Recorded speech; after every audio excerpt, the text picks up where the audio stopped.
It's been far too long since I've been writing. How long's it been? It's been... Did I miss last week? I feel like I missed last week. I feel like I must have missed last week. Yeah, no, I think we did miss last week. I was just too exhausted. Well, it's fine because we're not done. Quite far from it, actually.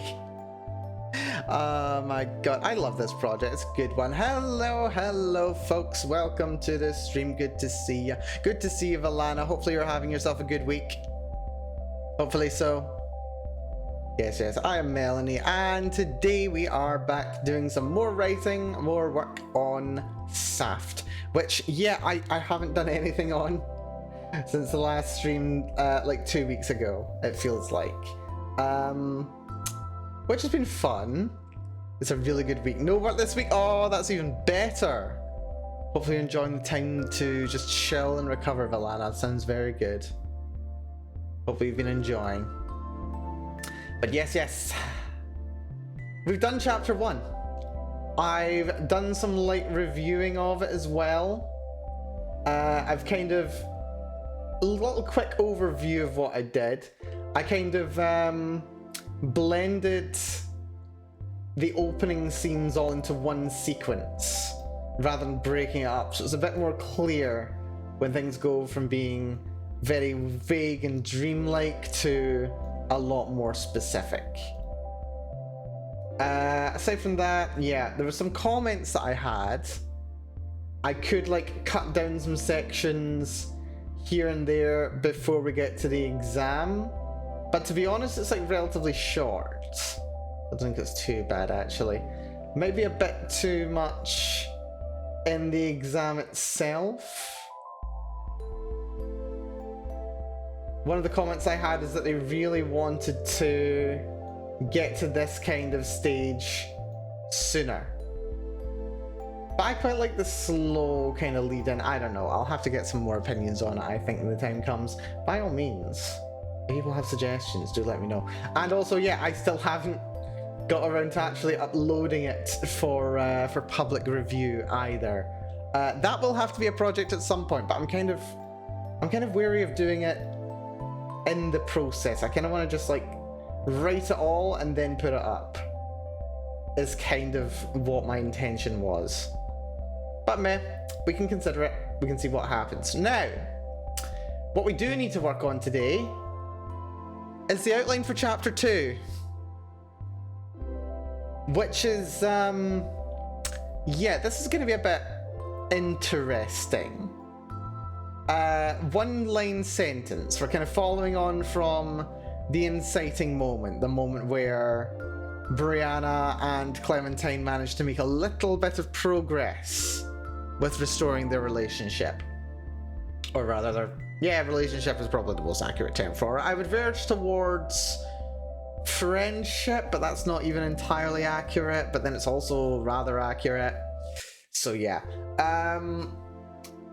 Basically, this is the scene where it's like the first time they speak after that.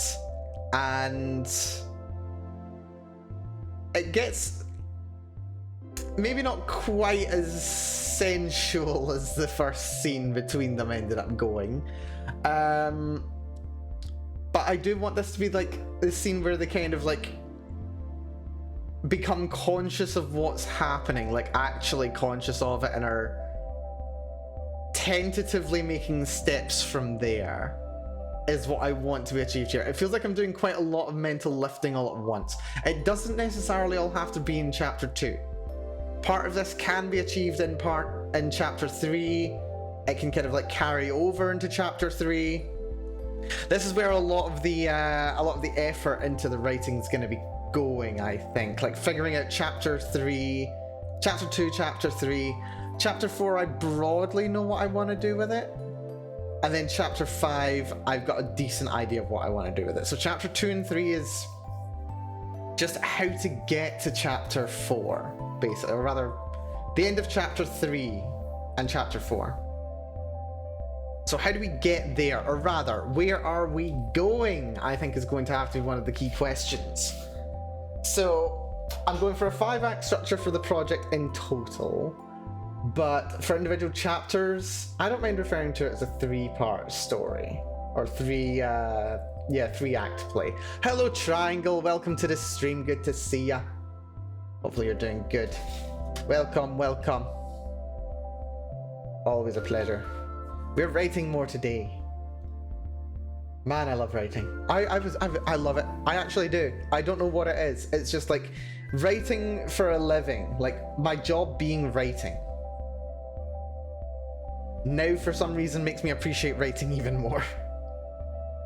Weird that inspires me to write more in my own time too. But you know what? I'll take it. I'll take it. It'll be fun. So yeah, nice quiet chill writing time today. We'll go maybe 2-3 hours, I'm thinking. I'm hoping to write ideally 1,500 words, maybe more, if I can get away with it. That'd be nice. I mean, even better would be 3,000 words, but considering we're still just writing the outline, never mind the chapter itself, we'll have to see how far we get. But either way, it's fine. We're here to have fun. Right, okay. Where do we want to get to? Not get to, or get to. Get to. Where do we want to get to? So priority number 1, first target is we want to get them to, let's see, Clementine and Brianna interact again. They realize the dynamics of the interactions, give them leave to interact, or give them leave to bypass their awkwardness. Question mark? It's probably not a great word for it, but we're rolling with it nonetheless. And we want to get to the point ultimately Brianna realizes somewhat too late that things are advancing in an unexpected direction, and she wimps out. Yes, spoiler alert, despite the awkwardness being initially in Clementine's point, like Clementine's own insecurity is clear from the start of the story. It's as much an exploration of Brianna's own insecurities as well, which she certainly does have. She's got issues, this girl. She's got serious issues. Like, you don't act out like this without having some serious kind of issues in some way, shape, or form. Hello, Wadaver. Good to see ya. Welcome, welcome. Hopefully you're doing good. More writing today, as you can see. But yes, these are what we want to get to. This is going to be more of a chapter 3 goal. That's a chapter 3 goal. So, acts for chapter 2.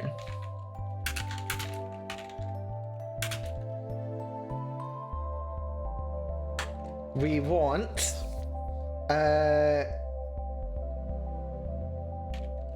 exposition, and then it'd be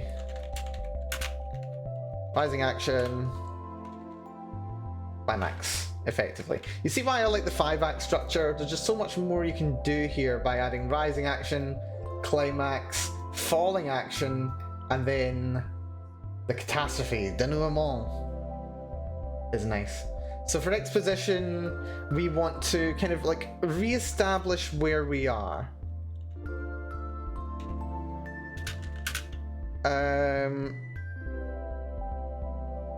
Disrupted. Status quo with a new perspective. And this is the kind of place I've kind of had in my mind that I might want to introduce Clementine's family.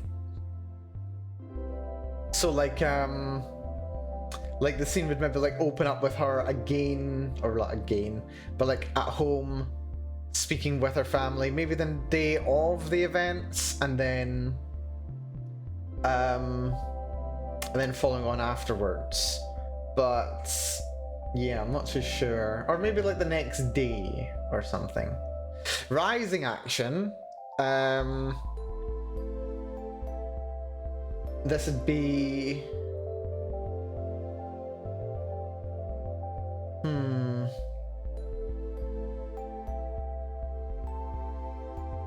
I wonder how do we go from here? Like, I know what I want to do. It's just a question of how to quite go about doing it. Rising action, of course. This is going to be the introduction with the interaction, rather, with the two of them. So,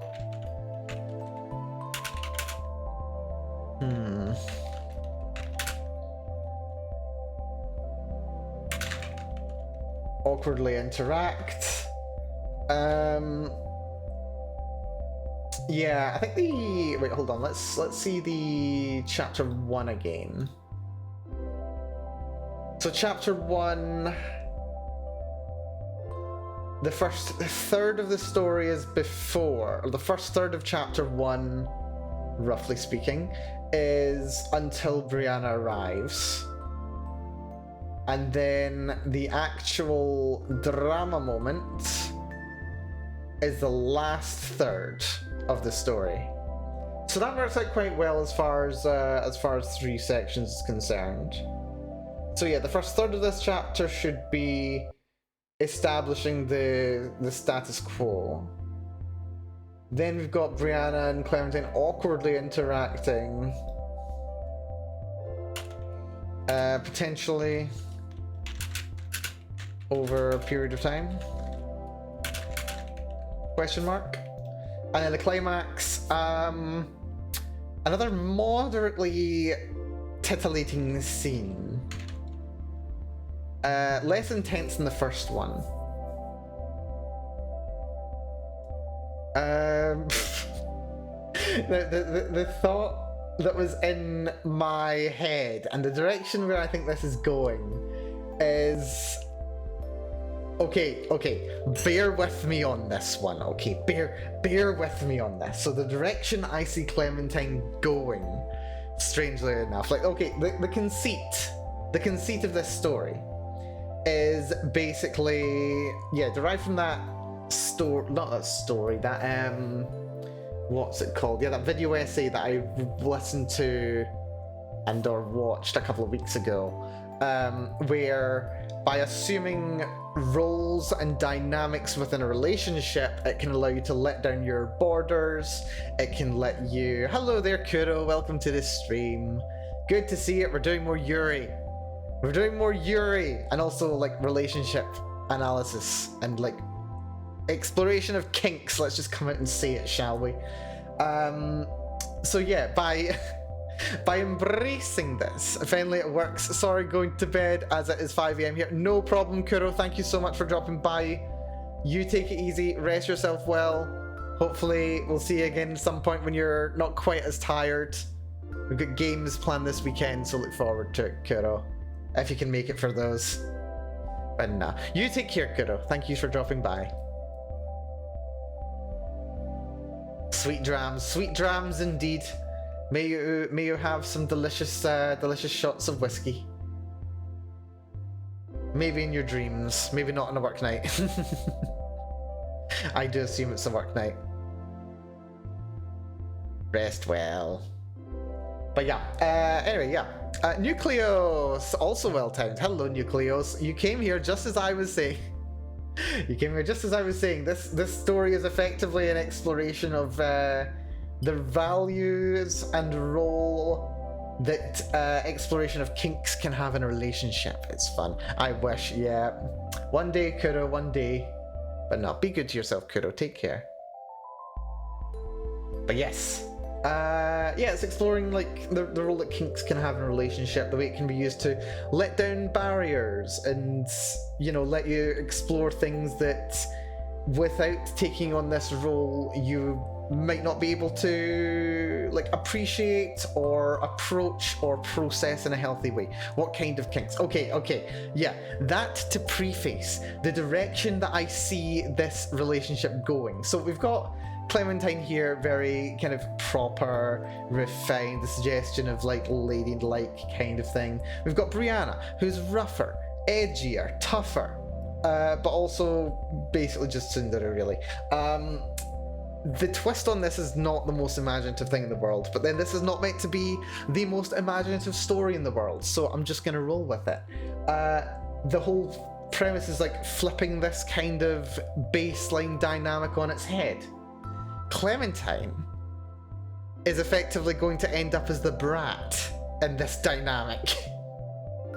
Somewhat. Yeah, we're not going into like bedroom kink, at least, well, at the very least not within the intentions of this baseline project. If I revisit these characters or continue to explore their relationship past the bounds of the original story, maybe we'll go in that direction. That sounds, I mean, honestly, that sounds like it could be quite fun.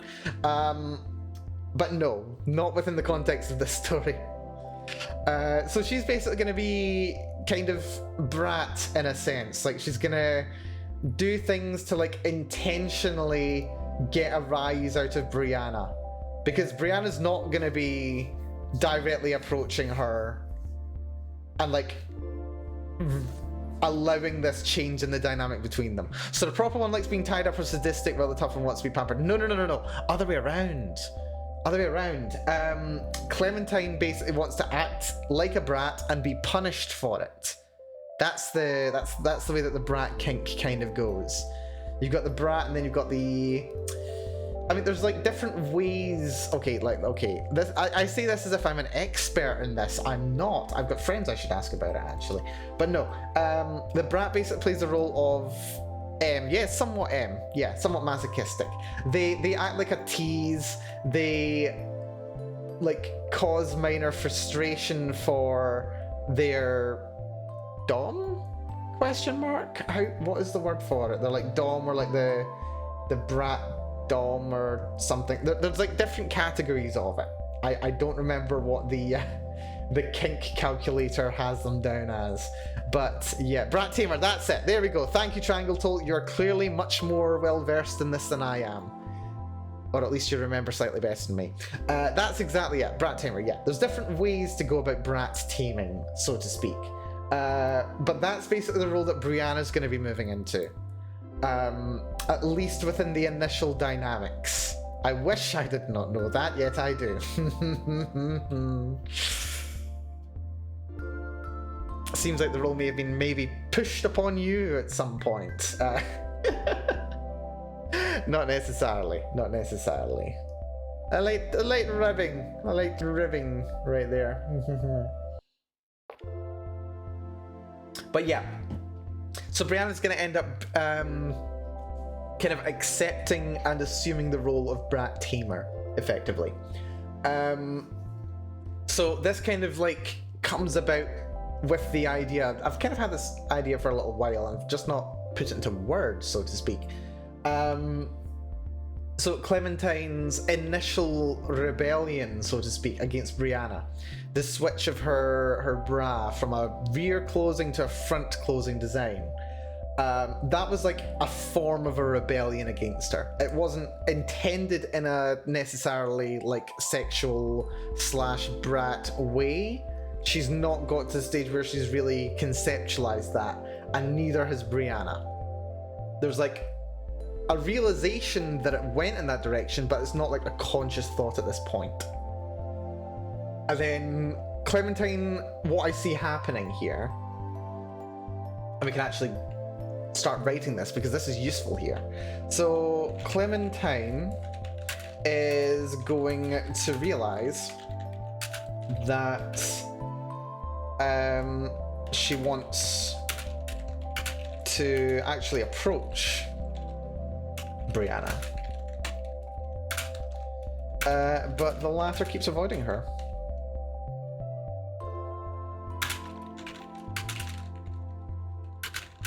Brianna is basically just too shy. / embarrassed.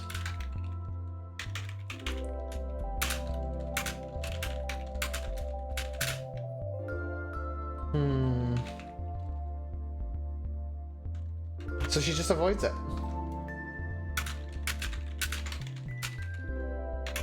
She's just running away, which is not yet been discussed with us, but slightly hypocritical of her. But in like in a way that I think I can be sympathetic with. So that's what we're going for here. Clementine thinks back to what it was that initiated the contact between them again, and decides being defiant of Brianna in some minor petty, not in terms of like pettiness as in doing something like really small and inconsiderate kind of thing, rather petty as in it really has no consequence kind of thing. So by being defiant in a really petty way, might get a rise out of Brianna. And, well, it might get a rise out of her, I suppose. And lead to another interaction. And she does something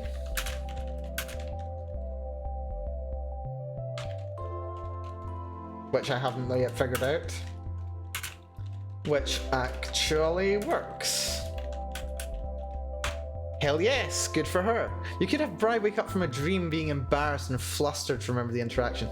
That could work, actually. Like, do that as a... That might work as like kind of an introduction, but I'm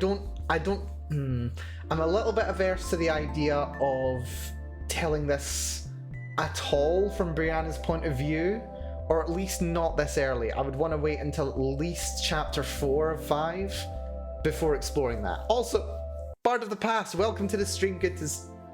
Excuse me, I've got hiccups. Good to see ya. Also, Kuro, I thought you were going to sleep. Kuro, I thought you were going to sleep. I'm just noticing that you've been talking ever since I mentioned kinks. Finn, yeah, sure, that's what I thought. Go sleep. The VOD will be there if you want to chill to this later. Finn. The story is not finished yet. No, I know you meant fine. Yeah, she does something which actually works. Look at this. A streamer telling you not to watch them. What the hell? No, seriously. Rest well so you can watch me more in future. When you're well rested. And I stream at more reasonable hours for you. One day. Right, so she does something which actually works. But what works is the question. What actually works? I don't know. We'll figure it out. You're helping me to sleep. Your voice is relaxing. That's nice to hear. Hopefully I'm not too energetic.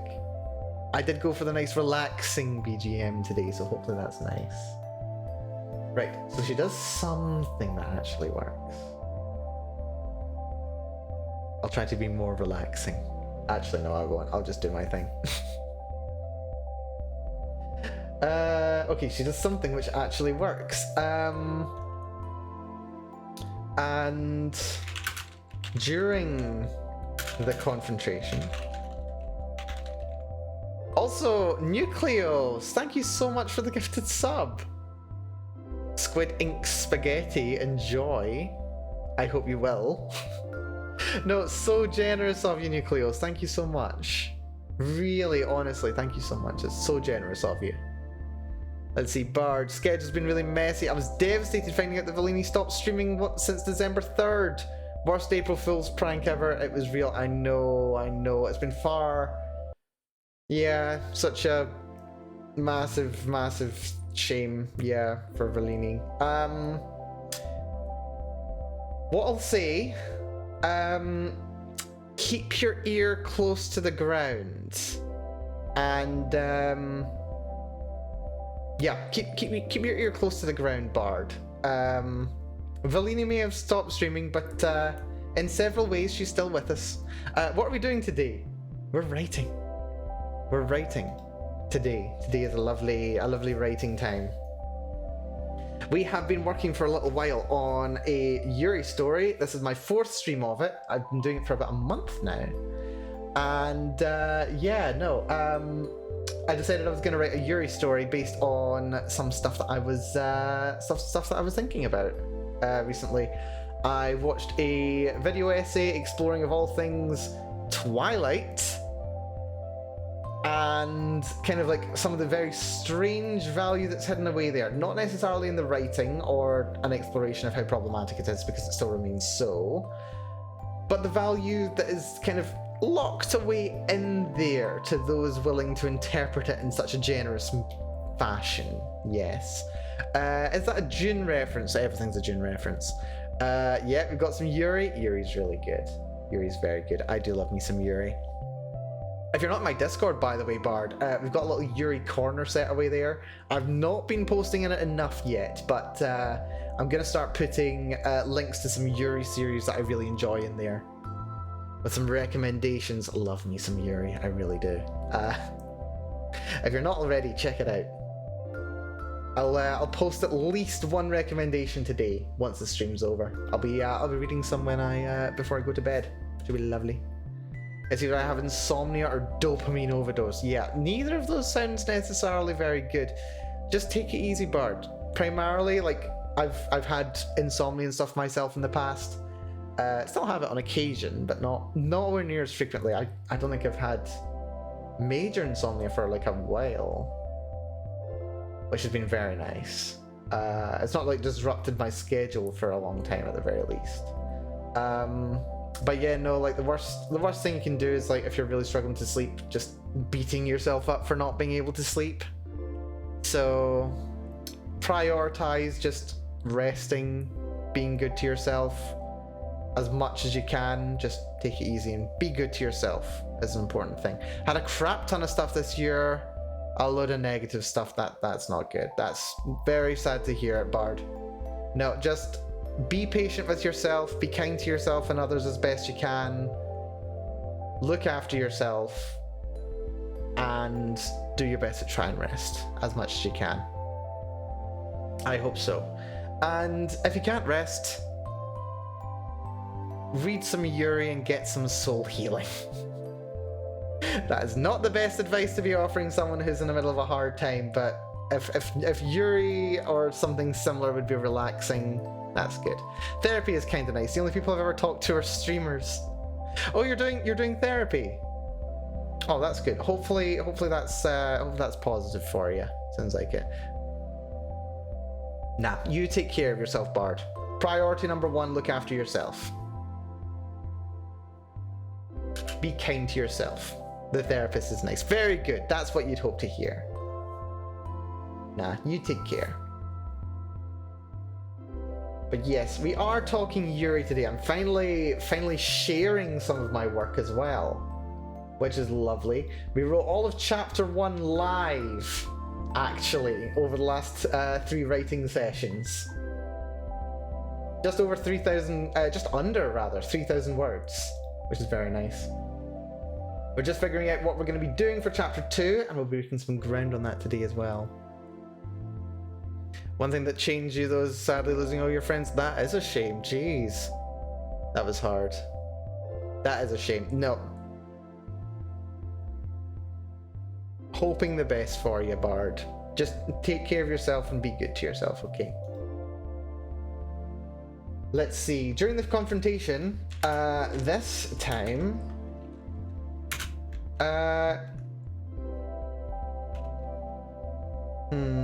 Clementine. I forgot her name for a second there. Actually talks back.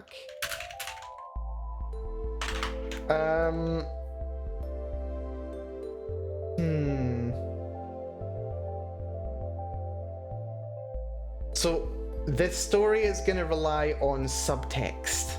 Like, there's a lot, I'm wanting to include a lot of subtextual things in this story. I mean, like, considering how much I've spoken about this story, compared to how many words I've actually put into it, I think gives you an idea of what I'm trying to do here. What I want to do is have a bit of, yeah, subtextual stuff going on at the same time. So it's not just what they're saying, like the words and the situation that they're in, it's like the dynamics that are exposed by how and what is happening. So it's going to be establishing that Clementine is somewhat frustrated as well at Brianna, but at the same time very conscious of herself too. So they play these kind of roles, and it allows them to explore this subtextually rather than, well, textually. I don't know what music to sleep to. Heavy metal in most subgenres, jazz, Hatsune Miku, EP music, or Deutsch music. I don't usually sleep to music. When I try and sleep, I usually put on like, I usually do one or two things. I put on some kind of like a video essay, or like analysis video, or I'll put on like just like random YouTubers kind of thing. Like I find a YouTuber I like and they're either playing like, I don't know, Rust is a bad idea. I enjoy watching people playing Rust too much, despite not being good at the game. People like Dangerously Funny and Real Civil Engineer. I sometimes fall asleep to their videos. They're quite nice. I enjoy those.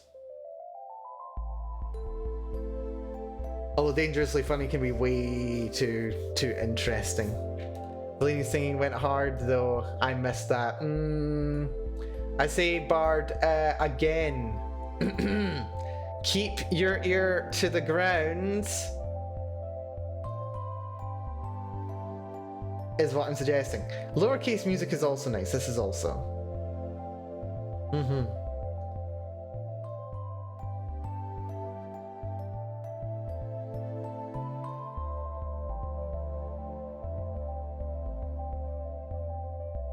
I think something is wrong with me for sleeping to heavy metal music. That's not true. I've fallen asleep to heavy metal music in the past.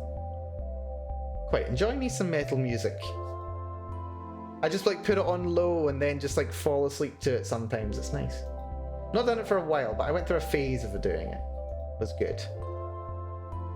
Is he like Sludger Doom? Yeah. So yeah, Clementine actually talks back. This riles Brianna up, while also putting her somewhat on the back foot through the interaction. Also, I really love these kind of bantery interactions that people have. Like, whenever for years now, whenever I've written characters, I've really enjoyed like having dialogues between people who do not like each other, or they've got some kind of a problem with each other. Those are my favorite kind of interactions to do, because you can explore so many different avenues and aspects of a person by having them talk to someone that they don't like, or they don't want to spend time with, or there's some kind of like weird, unsure dynamic between them. It's very satisfying. So yeah, I wonder, is this just like a kind of like continuation of those kind of dynamics that I like to write? Man.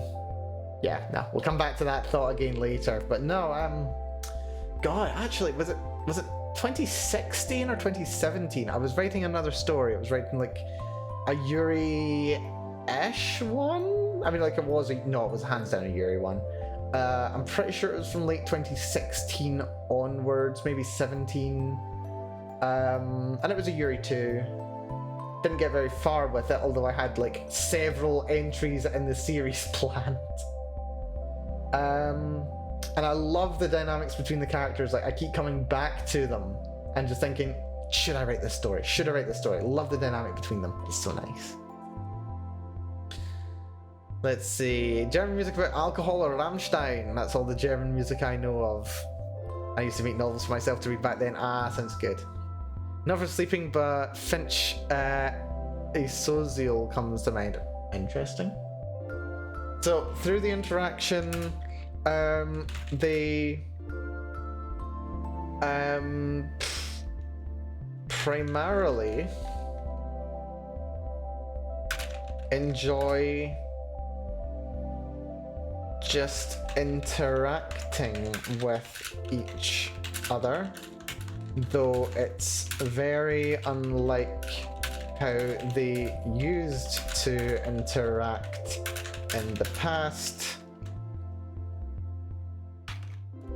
Also, the power dynamics of the roles, quote unquote, they are playing.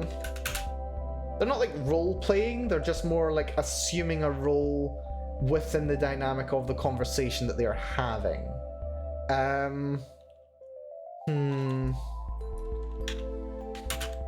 Leads to a similar excitement to their previous interaction. There we go. But this is where the challenge is right here.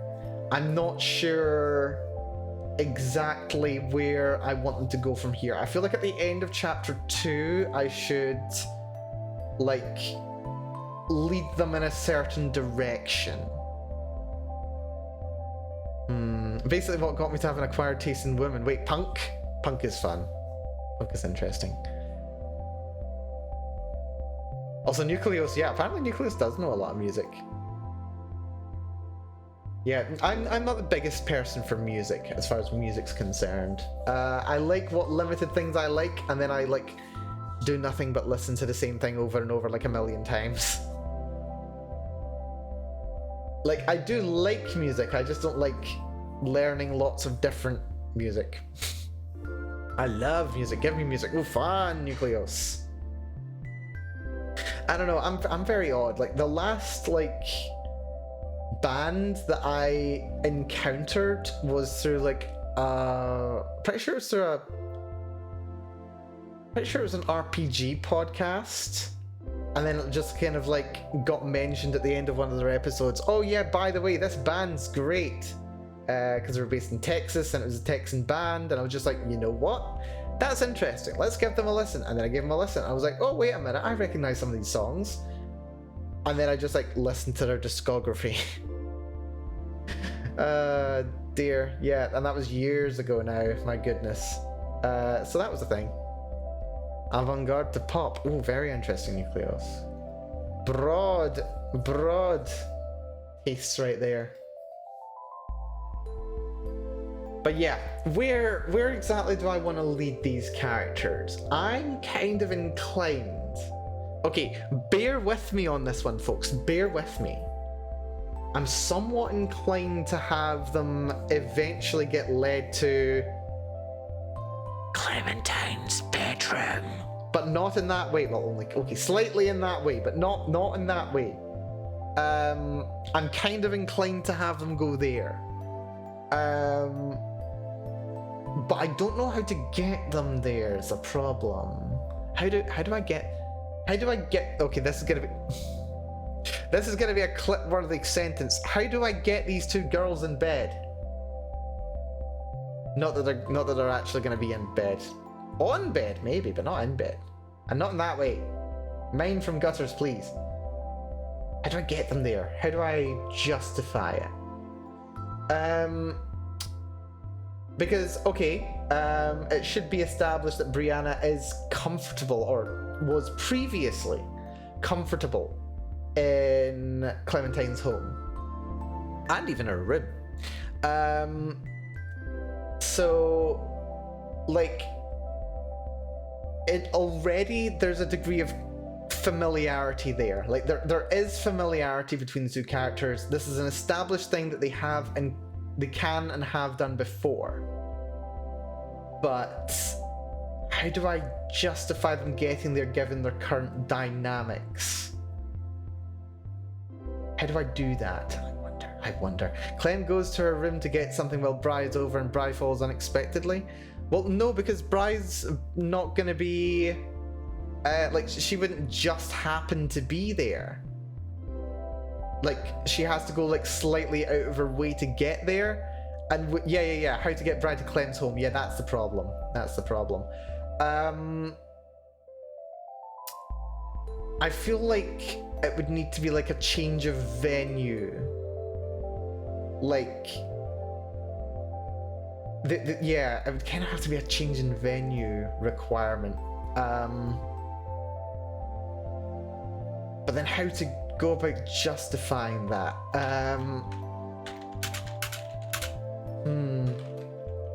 So how to get?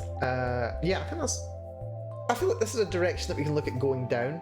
Like, the interaction that the two are going to have in that scene is going to be broadly similar. Like, maybe not the moment-to-moment events, but the results of that interaction that they have in that space is going to be the same, regardless of where they end up. So if it doesn't make sense, ultimately, like in editing, for them to be at Clementine's home, then they don't need to be there. And that's fine. Also, you're an indie VTuber now? I am indeed, Bard. Welcome to the news. Yes, several updates. Actually, Bard, how many updates have you missed? Let's see. Best pop song I know is whatever Hatsune Miku is. I do love me some Miku. Miku's great. My favorite Miku producer, by the way. We'll come back around to the stuff with me, Bard. We'll come back around to that. But more importantly, my favorite Miku composer is Pinocchio P. I love Pinocchio P. What was it? What's it called? Was it an album? No, it's not an album. There's not a new album. Slow Motion's great. Slow Motion's great. Shit, what's it called? Fireworks is a beloved favorite for me. The entire Obscure Questions album is pretty great. I adore Because You're Here. 800 is just devastatingly beautiful. And I'm Glad You're Evil 2 is like one of the best songs I've ever heard. So yeah, no, Miku's amazing. Love me some Miku. It's so good. Also, yeah, yeah, some news for you, Bard. Very recently, we'll go in reverse order. All the updates I've missed. Yeah, it's true. It's true. So, just a couple of weeks ago, Amberglow unfortunately closed doors. All of the members from that time are still currently streaming, and still with their IPs and everything. I actually left Amberglow around the same time as Valini, actually. We both left in kind of December time. So yeah, that's been fun. I've been streaming the entire time. I still have my IP. And then, yeah, going slightly further back, actually the same day that I announced that I was going to be going indie, I also announced that I'm trans. Thus the model that you see me in just now. So that's been very fun. Genuinely, it's been a fantastic and wonderful experience for me. So yeah, fun. Lots of stuff's been happening. So yeah, there's been a lot going on. Yeah. I'm still keeping up in touch with a bunch of current and former AG members as well. Well, I say current. It really should just be former AG members, I suppose. So yeah. Yeah, definitely keep an eye on things. If you understand my meaning, wink. I'm winking. I don't know if, wait, can I wink? Do I have wink support? No, I don't appear to have wink support. Fantastic. It's fine. Uh, I'm winking. You can pretend I'm winking. So yeah. Keep an eye and an ear out. We'll see if we can. Hook you up, Bard.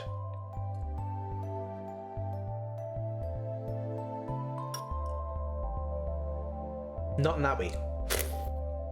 Life's not so bad after all. Indeed. There's even more reason for life to be considered not so bad. Again, keep your ear to the ground, Bard. Join a Discord. A certain Discord. Dear me. Anyway. Yeah, so how to get Brianna into Clementine's room is the question. I don't know if you're so niche communities actually. Oh, very nice. Hopefully they've been good for you. So, I'm thinking of changing venue. Changing venue. They realize it's a bit of a thing to be having these interactions ostensibly in public. So they think of a place that could offer them some more privacy. I say that as if they're conscious they're doing something weird, but they need time, basically. They need time, they need space, they need privacy to work through what's going on using their current dynamic as a cover for the awkwardness in approaching it. I think I can broadly justify it like that. That sounds good. Literally became some sort of Genshin godfather of like 3 beginners. Oh, well, there's plenty of people who enjoy their Genshin around here. Plenty of Genshin fans in this this broader community there, Bard. Not for me myself. I also dropped Star Rail despite the exquisite Yuri that it has on display. Not that it's even textual, it's more subtextual. On my way to save and possibly download most of Valini's music. Yeah. I definitely go to Valini's Discord server in a few years and chat. I very much so miss you, Valini.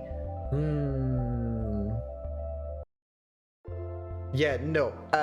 If you're not already, Bard, go into my Discord. You may find a link there later, which may be of interest to you. Okay. I don't know how much more. I don't know how much more I can wink. You don't know what I do to protect a person with her kind of personality and voice. I don't know how much more subtle I can be at this point. Dear, yes, there we go. Join the Discord. If it doesn't work, let me know. I'll post a new link. It's a weird thing. Sometimes the link just doesn't work. Right, yeah. How do we get them into that room? Also, I wondered why my music had stopped playing. Annoying. That's fine. Let's see. Right, this is how we get them in. They need time, they need space. See... Okay, yeah, this is gonna slightly spoil the ending for this chapter. See, someone interrupts their interaction at the end of chapter 2, question mark? Something like that. I can go for that. Okay. Twitch Discord looks to me very buggy for some reason. Did that one not work? If it doesn't work, I'll post a link. I'll just copy paste it on Discord. That might work. Hold on. Oh yeah, I don't wanna create a new link either because it's not gonna. It's gonna update the link, isn't it? It's bloody weird. Discord's weird. Right. I want to edit the link. Expire never with no limits. Generate new link. Copy. Right. This link should work. Should work. Hold on. What's it called again? Stream elements. There we go. Right, you're there? Good. Right. I'll post the other link after my stream. Remind me if I don't. Give me a shout. Right, let me just update my bot because my bot is garbage. No, it's not garbage, it's just weird. Paste. Save. Lovely. Okay, now we've got a new one. Man, I really need to figure out what's going on with that thing, seriously. Right, new link should work also. Now, where was I? There we are, I see you, Bard. Right. Right. Power dynamics of the roles are playing these to similar excitement to their previous interaction. That's good. So, in chapter 3, yeah. That's gotta work.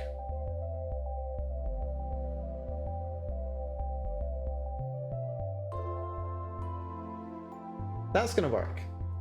So yeah, acts.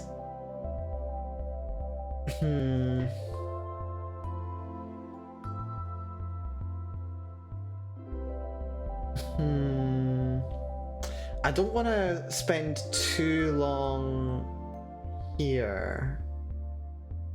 Like, re-establishing the disrupted status quo. Let's actually merge these two together. Rising action.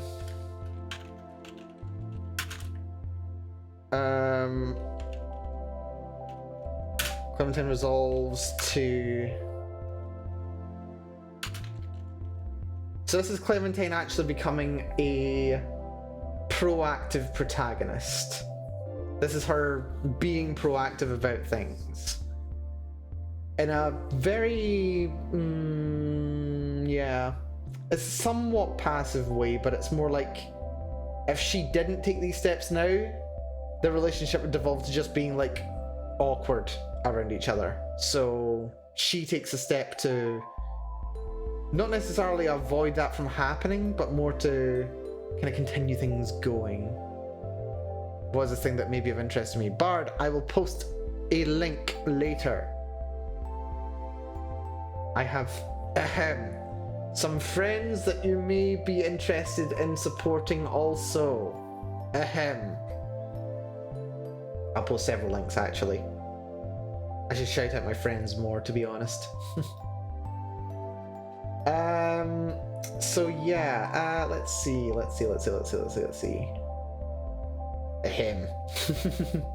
And climax. Do I make this joke? Yeah, let's make the joke.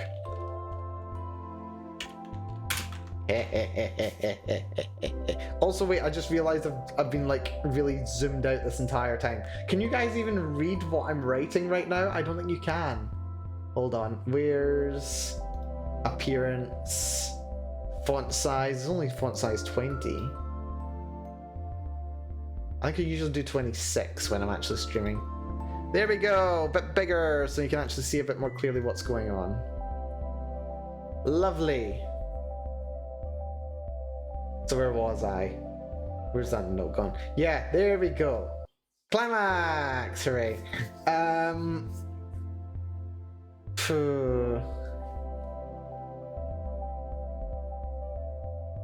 Confrontation. I actually feel like this section is going to take up like half of the chapter. Like it starts out with just the banter.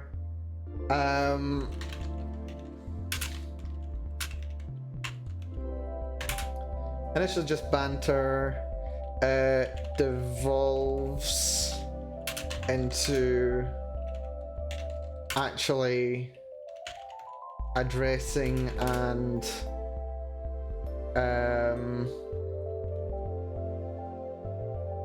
acknowledging their issues. There we go. Also, I can't spell acknowledging apparently. Acknowledging, there we go. Acknowledging their issues. Interrupted by, I don't know, their lecturer? Another student?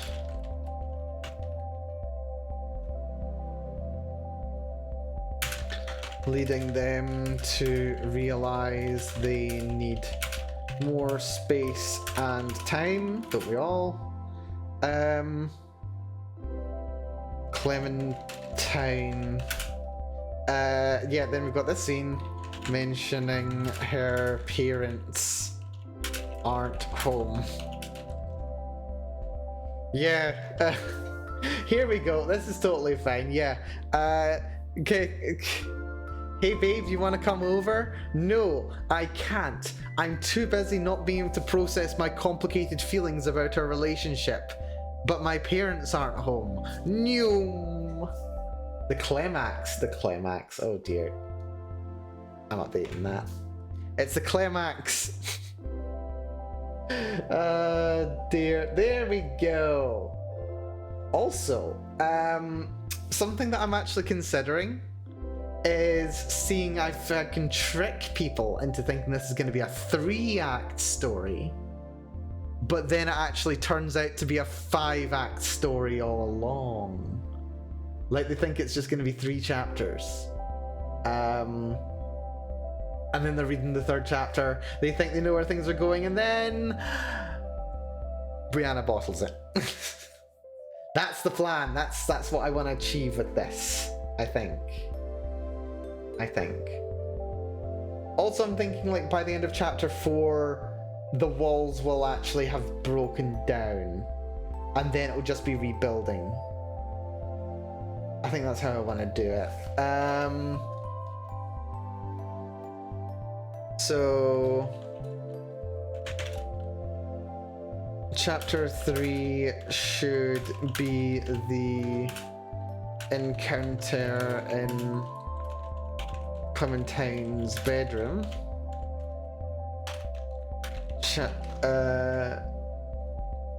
Chapter 4 should be dealing with the aftermath of the above. Get your minds out the gutter.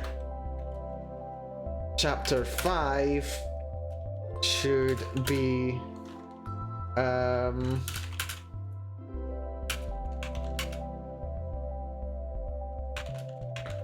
final confrontation. And chapter 5 should be rebuilding after everything is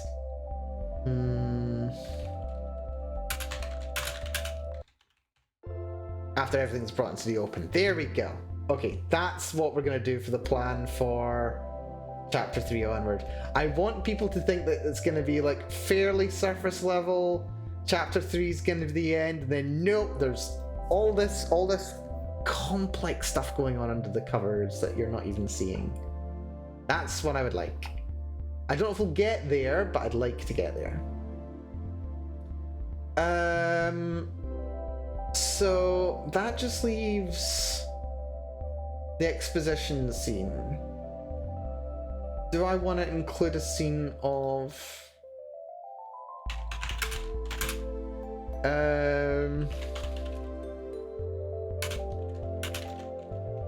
a little clean scene of Clementine's home life could be useful there, because that kind of like could be used to set up that her family's gonna be gone, which makes her think, oh wait, my place is actually empty. And then we can have the dramatic everything happening in chapter 3, and then as part of chapter 4 she can get some support from her family, and then in chapter 5 they can be there for the happy ending. That sounds like that could work. That could work. I could roll with that. Like a little home scene rather than like after leaving. Opening with chapter 1 on... or rather with Clementine on her own. Already having left. Ooh, excuse me, yawning, very tired. Can kind of be the whole, she feels very on her own, she feels very isolated. She's not really talking with her family about the issues because, again, shame and lacking self-confidence in a lot of ways, despite the support of her family. Her family are lovely.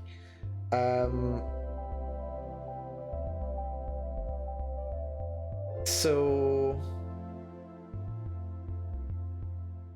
yeah, a little scene with some of her family could be very nice, I think. You enjoy your lurk, Bard. Hopefully you rest well. We'll be finished in like... wait, 2 hours? Do I really finish at 10 PM? My goodness. Okay, we'll be finished in 1, maybe 2 hours. Not lurk? No, I don't have a lurk, sorry. Maybe I should add a lurk. But no. Rest well, Bard. Hopefully you sleep soon. There will be links by the time that you are conscious, and if they are not, feel free to @me. Cheers, indeed. Rest well, and I shall hydrate. Thank you. I definitely need to do that.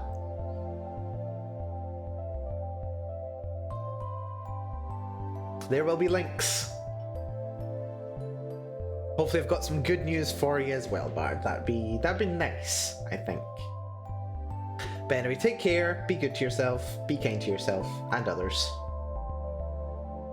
Right. I think we've got enough to start with chapter 2. I don't know if I want to start at the start of chapter 2, but then, you know, we were there before.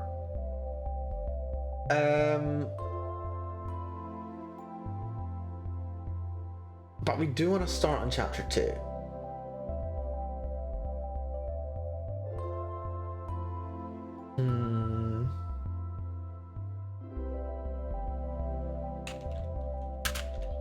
Chapter 2. Let's break some ground, shall we? We've been here for an hour planning. If I can write, I don't know, 1,000 words, I'll be happy.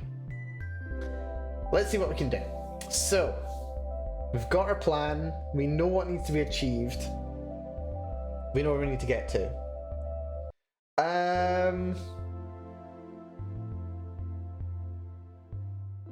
But how do I want Clementine and Brianna to interact? Am I just putting off writing again, or am I actually doing legitimate planning work? I don't know. How would Clementine go about interacting with Brianna? This is something that's probably worth writing here, actually.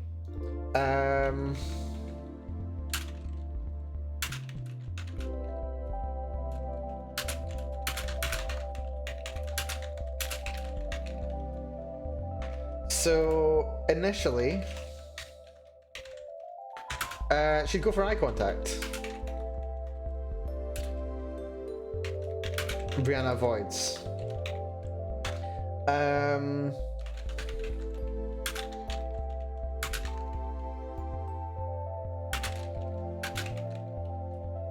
She wouldn't immediately sit beside her because that's way too close at first. How would she go about trying to do it? I want to have 3 attempts. Attempt number 1 would be eye contact. Don't make eye contact. You should know better than that. I love that song. It's a nice song. Another one of those songs. It's actually surprisingly depressing, all things considered, but here we go. Yeah, avoid eye contact. Clementine wouldn't immediately sit beside her, so we can rule that out, and that can be kind of considered. How would she... second,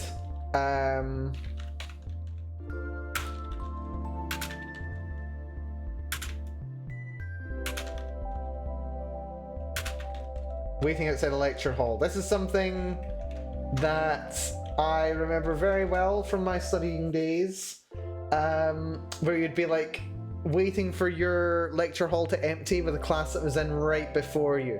Didn't happen very often, but it would happen. And it was always very interesting when it did happen. So yeah, massive like crowds of, you know, 100+ students in the tiny corridor, while another class of another 100 students all left through the same corridor. It's amazing. So yeah, waiting outside a lecture hall. Attempts to make contact, but avoiding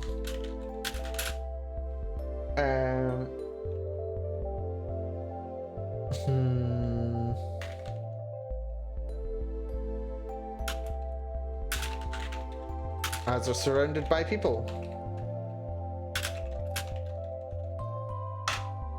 And third, Clementine calls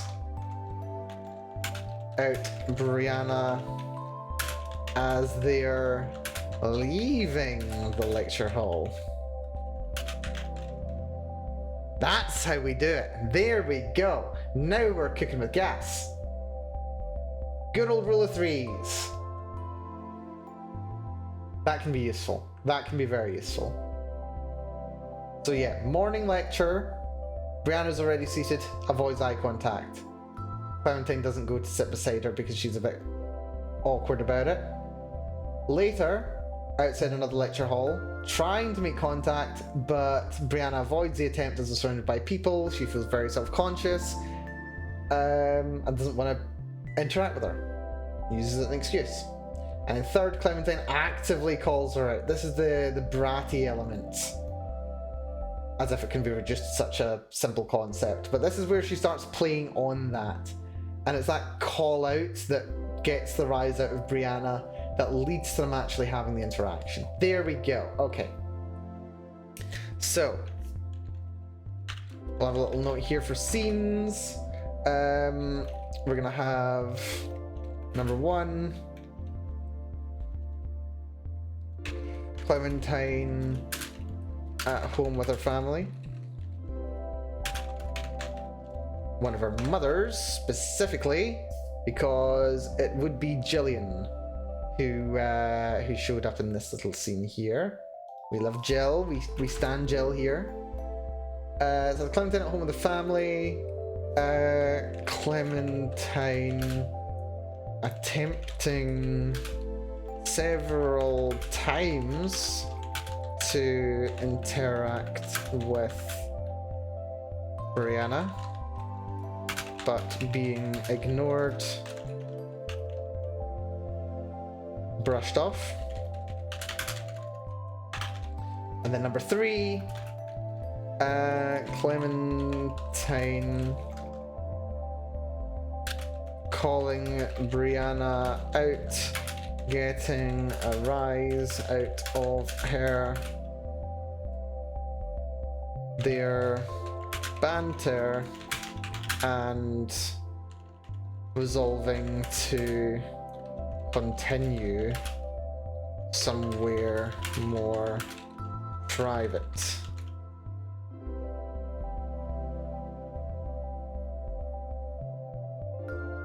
Sounds good to me. Sounds very good to me. Right. Let's actually write these in their own little sections. Brianna, Clementine at home with her family.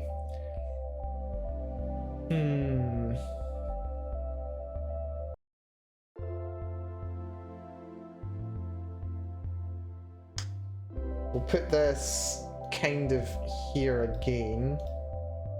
So the home life, Advice from Jillian.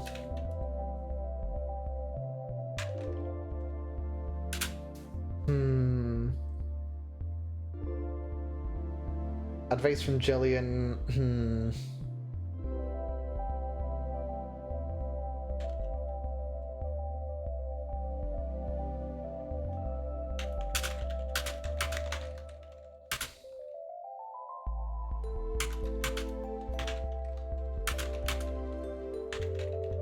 Leads her to actually try to talk to Brianna.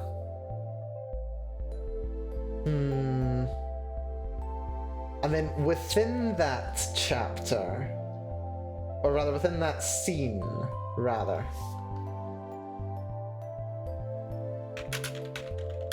within scene 1, yeah, I've gone from having like a chapter outline to a breakdown of the scenes, and now I'm having a breakdown of individual scenes. Oh dear, let's rule of 3 it again, why not? So neutral, introduce Jillian, reference the absent Heather, because Heather is absolute girl boss. She, well, okay, as healthy a concept as girl boss is, that is Heather. She is awesome. She's out there being awesome, and she's not about at that moment. So yeah, Jillian, however, is present. So introduce neutral interaction, introduce Jillian, reference absent Heather.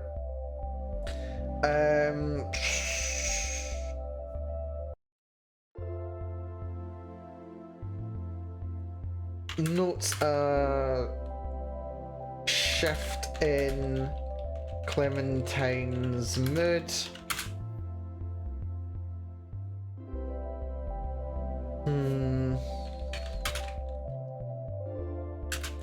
Not quite as despondent.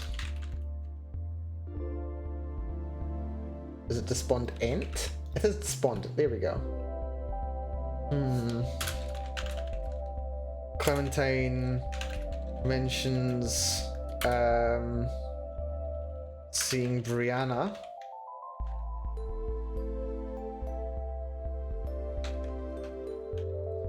After confirming Clementine's alright in general, Jillian, if she'd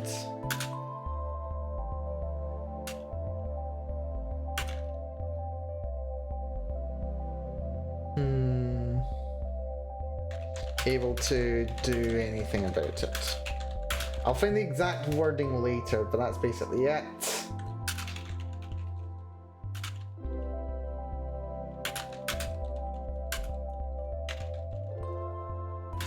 Clementine resolves to try approaching her. There we go. Okay, this is going to be really nice. I love Jillian, of course I do. I'm very biased towards Jillian. Jillian's great. Right, okay. That's what I need to include there. How exactly to go about doing so? Jillian's rather maternal. She's lovely. How to do it? I kind of vaguely wanna in media res it, but it's of course a relatively low stakes but important domestic style scene. So how to go about doing that?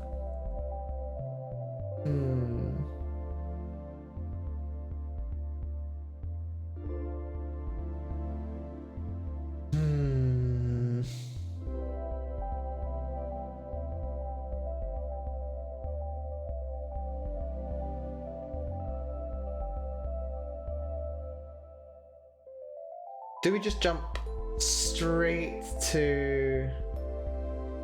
No, I don't think I need to. No, can't jump straight to the shift in Clementine's mood. I might start writing from Clementine's mood and then The section that is immediately before that, I can just kind of fill in with whatever seems appropriate when it comes to it. So yeah, I need to change my tunes very slightly. There we go. Very nice. Yeah, let's start immediately with Clementine's mood being noticed.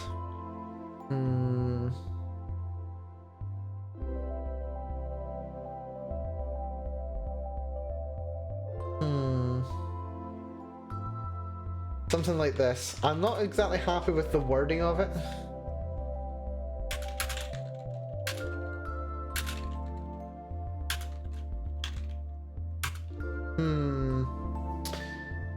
Which nickname was I gonna go for? I think I like Tina as the cute nickname that her family would use.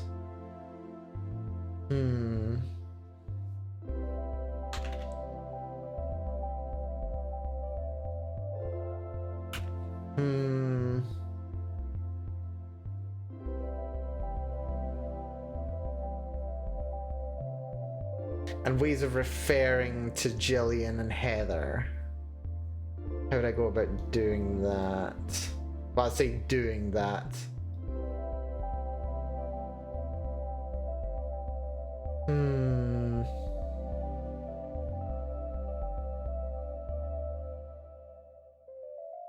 That would be how it would go.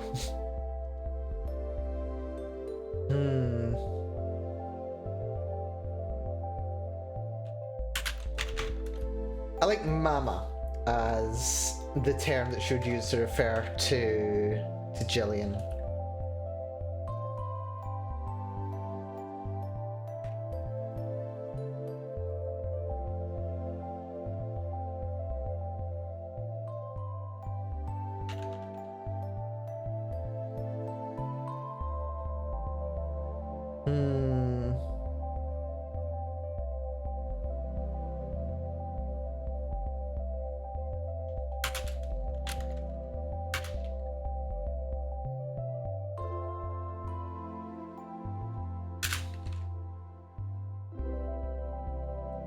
Softly. Can't type at all.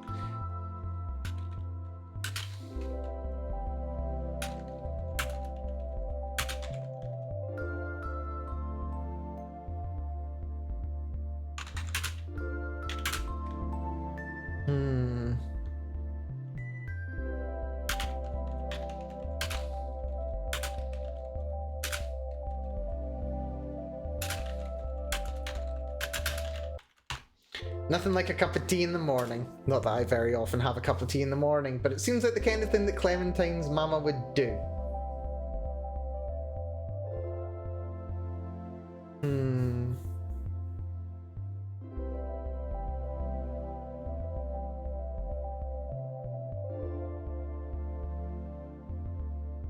Yeah, the way that I'm parsing it, Heather would be referred to as Mum, being the biological mother. And Jillian would be referred to as Mama. That's the way that I would place the dynamic.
There we go.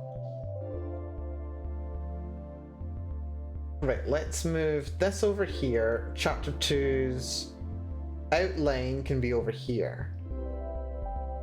Just swap the positions of them a little bit. We're taking a sip.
You know what, actually, rather than Clementine's mama here, we'll call her Jillian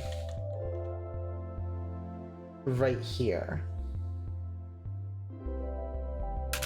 And then we'll refer to her as her mama right there. There we go. And that establishes the dynamic quite a bit more clearly than the way I was doing it before. We're introducing a new character. Her name's Jillian. This is the dynamic between them. Clementine sees her as her mama. Nice and easy way of doing it, and now we can just refer to as Jillian from then on, and it's completely clear who we're referring to here. Lovely.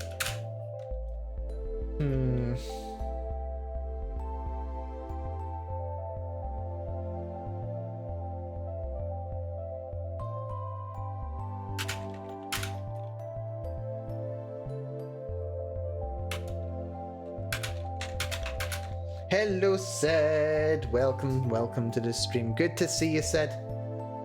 Hopefully things are going good for you.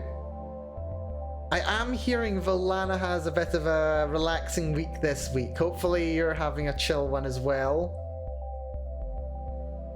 Or at least your day's not going too bad. I'm doing very well, thank you, Sid. I'm having a much better week at work this week, being very productive. And also not productive at all, but it's about as productive as I can be, so I'm very happy with it. We both have the week off, very lazy. Oh, that sounds fantastic. Hopefully you've been enjoying yourselves. Hopefully so, hopefully so. That'd be very good to hear.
Yeah, I'm definitely projecting a bit of myself into Jillian here.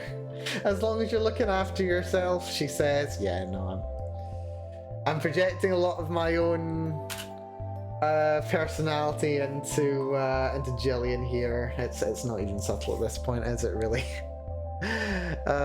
Dear. Just woke up, gonna have an omelette. Sounds lovely. Hopefully you enjoy. Yeah, no, I'm not even being subtle here, to be entirely honest. But you know, it's nice. It's a nice way of doing it. Somewhat. Yeah, definitely some projection onto my characters here. Just a little bit. But so.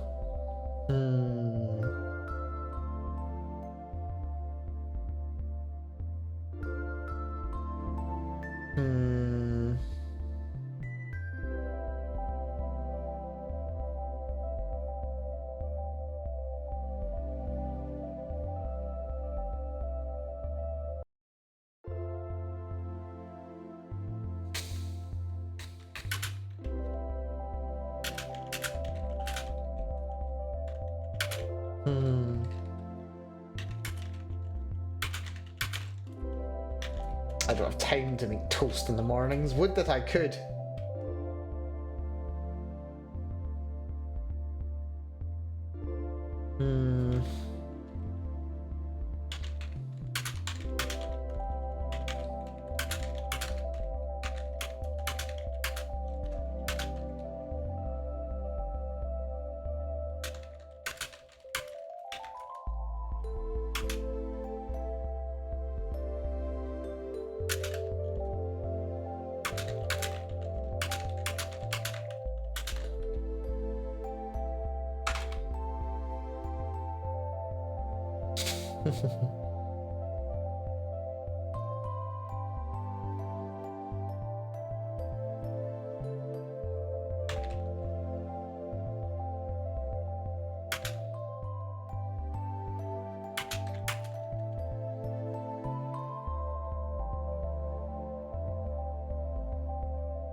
Okay, I'm enjoying writing Jillian already.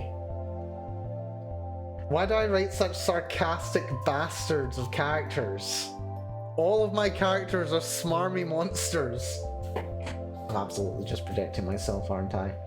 She's just like, yeah, no, I hope how things go. Your test went well. You're looking after yourself. Don't stress too much. You can help if you can ask for help if you need it.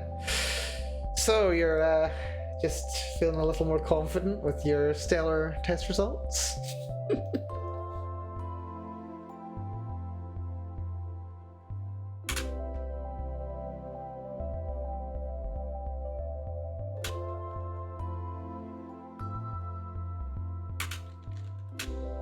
Hmm.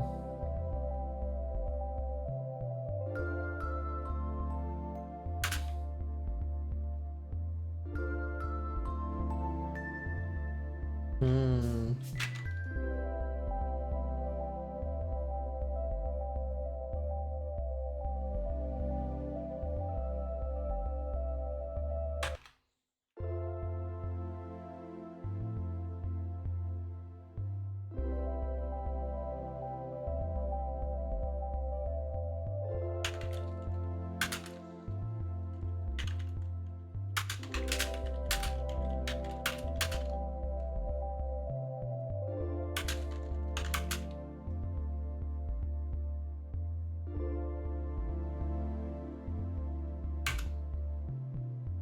Hmm.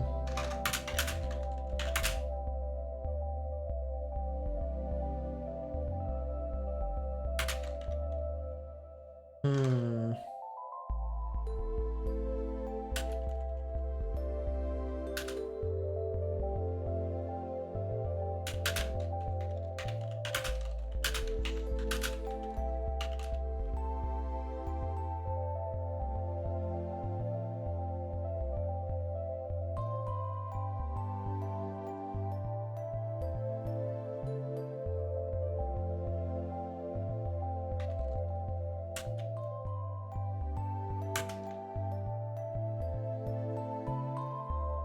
Do I do the ellipses? Do I need ellipses? Do I really need to use ellipses? I don't really need to use ellipses. I can use ellipses anyway. Let's do it. Actually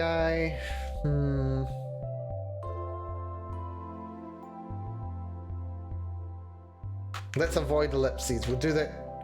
No, don't use the M dash. That's even worse. Okay, actually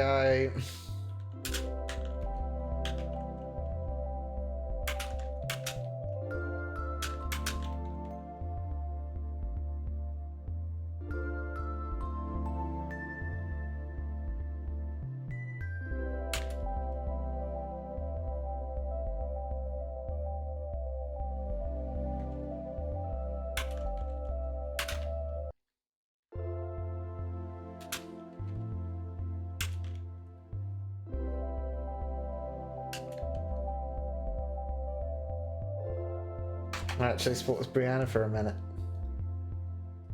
This gets a bit of a response from Jillian.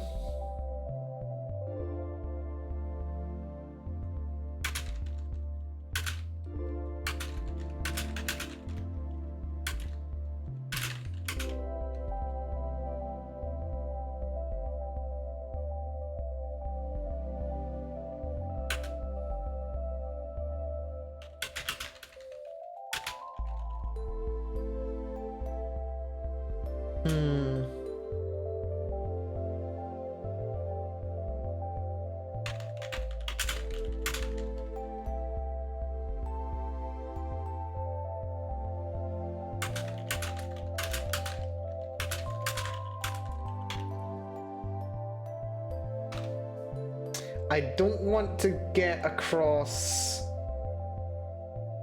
disapproval from Jillian in this scene. Concern, initial concern is the first thing, but then after confirming with Clem that she's alright, she leaves the ball in Clementine's court what she wants to do.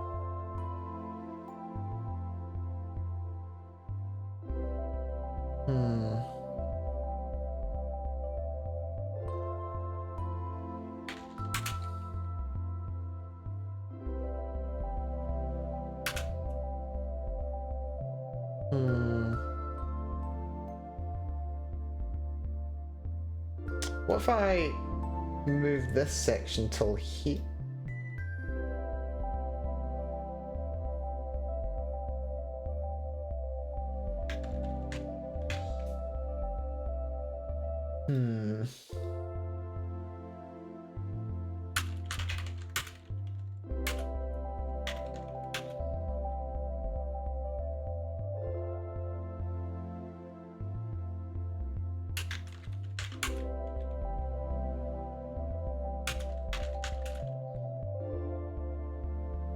Well, we didn't really talk, but... Well, we talked. Clementine's not good at words today, it seems. But I like that. Do I ellipses? I've already ellipses, I don't want to do that again.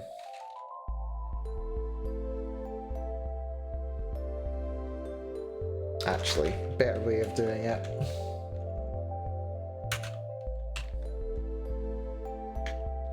But well... We talked. Question mark. There we go, that was a lot better.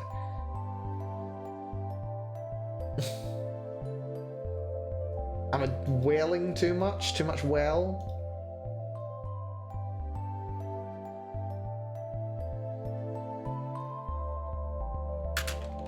I suppose we talked? Question mark.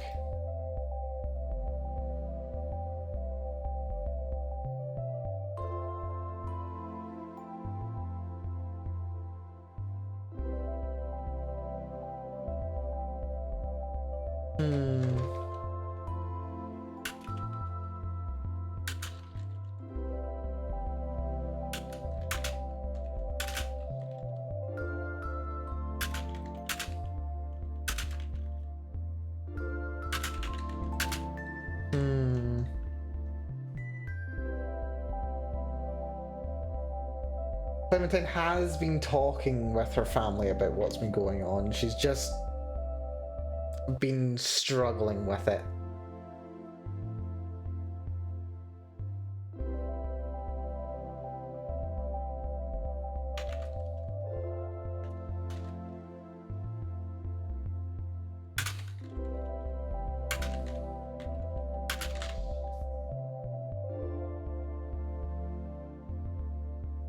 Primarily, I want to establish that her family treat her with a lot of respect and they trust her to come to her if she needs them, and that she's welcome to open up to them if she wants to talk about stuff, but they're more inclined to like support her when she needs help rather than, you know, helicoptering per se. So right now Jillian's more like, she is concerned. She wants to know that Clementine is alright. But she's gonna listen to what Clementine has to say about it before anything else.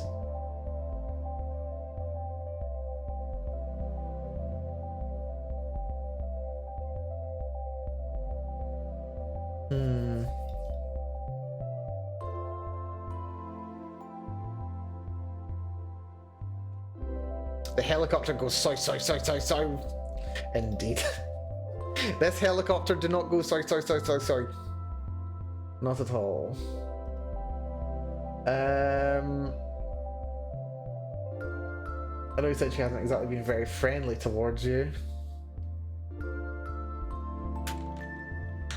They know that something is up here. I've not really decided myself how much they do know. Also, thank you, Nucleus, for the hydrate. Appreciate it.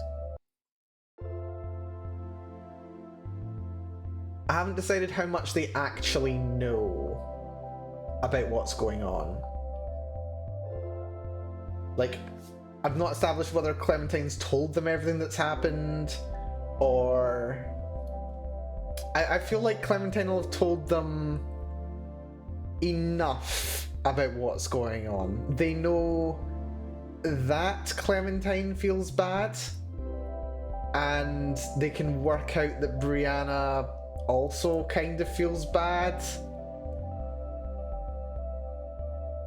They're not exactly happy with the way that Brianna's behaving, but they know that there's stuff going on there that maybe Clementine isn't happy to discuss.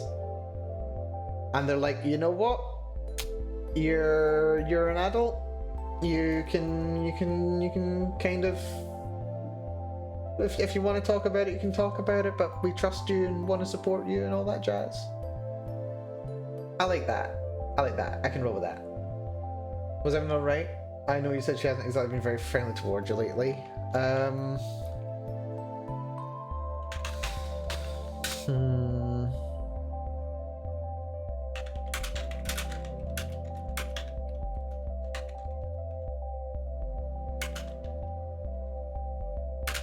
Speaking of brats, we have this moderately fun TV series about a guy joining a priesthood in this day and age. The thing's name can be understood as either not an initiate or brat, which I find kind of hilarious. I love wordplay like that. That sounds pretty interesting. I get the impression that it's a little bit of a kind of a fish out of water story, or like it's kind of clear that he's maybe not the best suited to being a priest, but at the same time he's like kind of earnest about it. Maybe with some degree of comedy as to the scenario that gets him into that situation in the first place. I'm curious now. Something dwelled on that for a minute.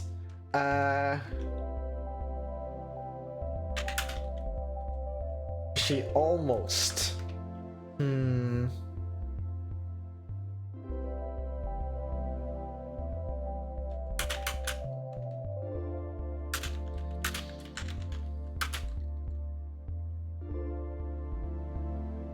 For a minute, she almost doubted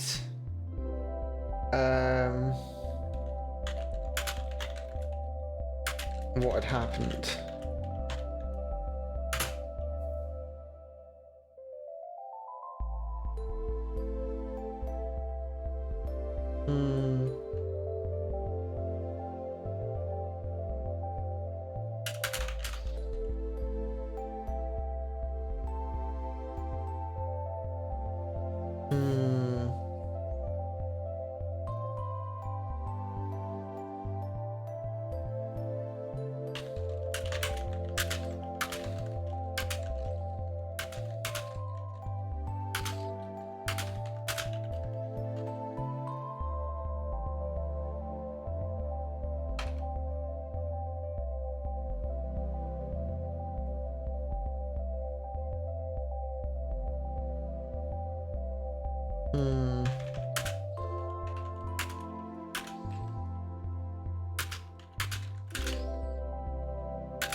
It wasn't as bad as it has been, she said slowly.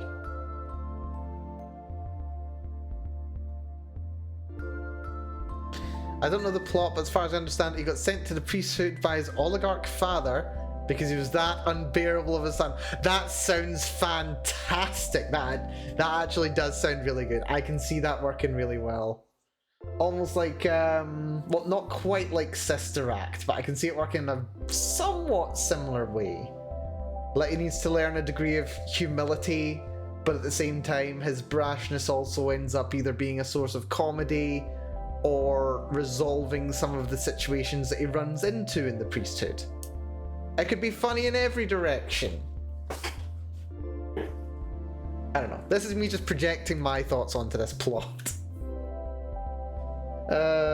Dear. It wasn't as bad as it has been, she said slowly.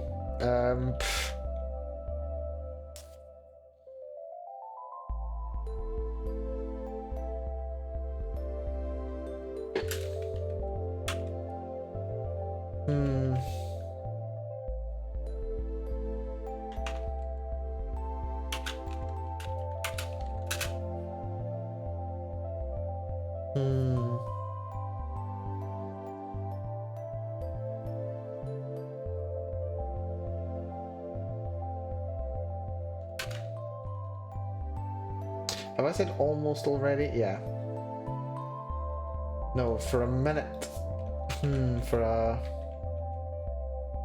moment.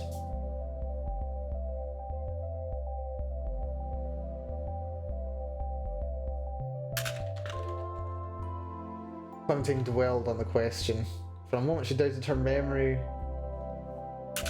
of what had happened. Really, she was still trying to figure it out herself. Yeah, I can see a prospect of it being funny, but our comedy is not exactly known for their quality. Oh dear.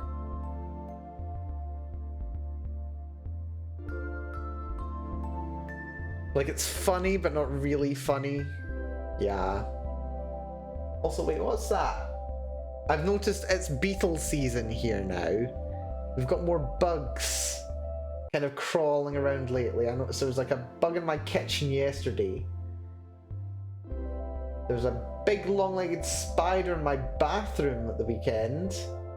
And now there's some kind of critter crawling across my wall behind my PC that I've only just spotted.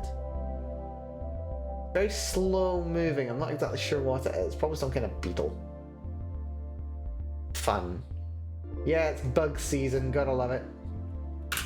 She wasn't exactly nice, but... Hmm... Hmm...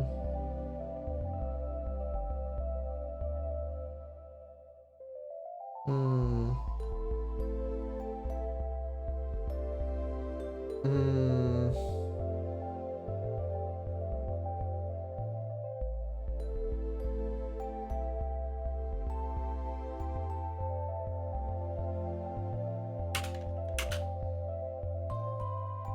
Hmm...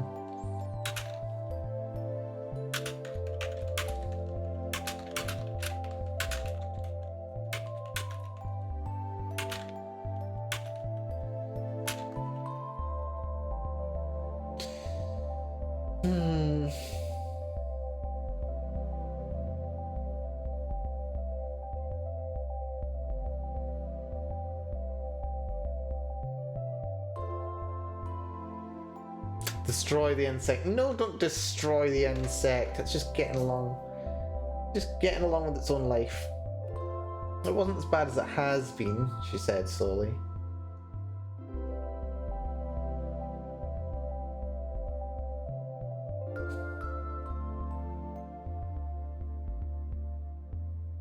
Hmm.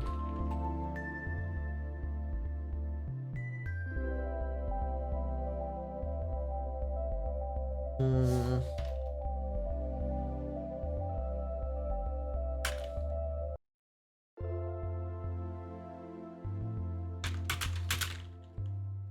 Hmm.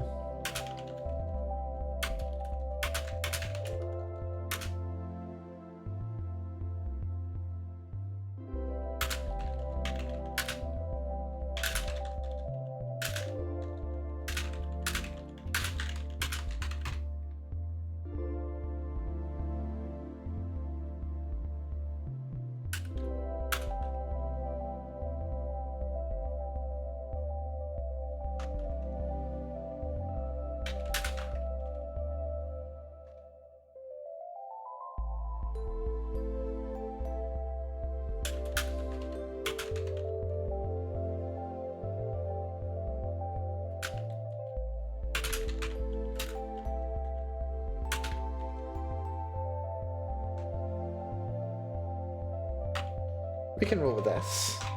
She decided not to mention that Brianna had popped open her bra this time.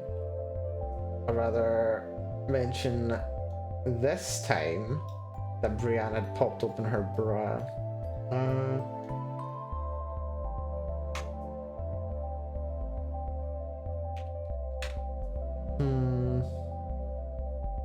Again. Never mind to mention exactly how.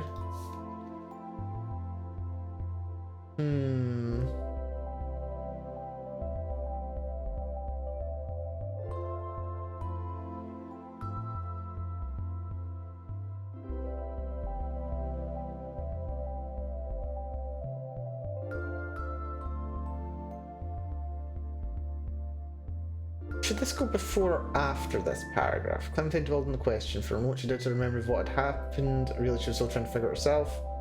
She decided not to mention that Brianna had popped open her bra again, never mind exactly how. Then go into she wasn't as bad as she has been.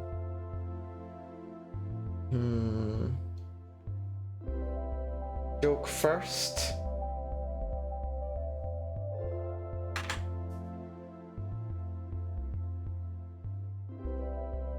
Yeah, I think I can do that. Yeah, good way to break up the conversation a little bit.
How do we do this? That doesn't sound too bad then, she said.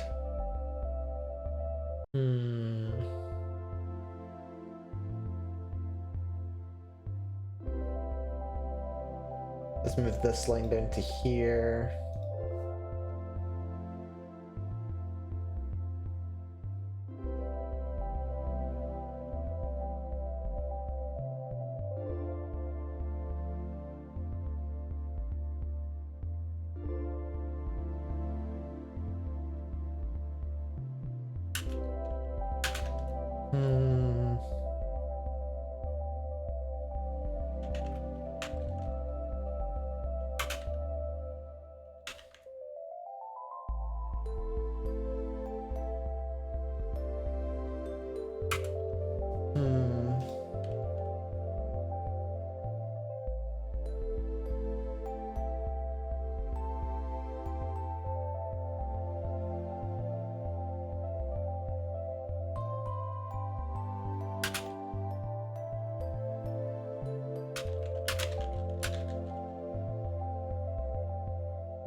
I think if there's going to be a mention that the place is going to be empty, it needs to be now.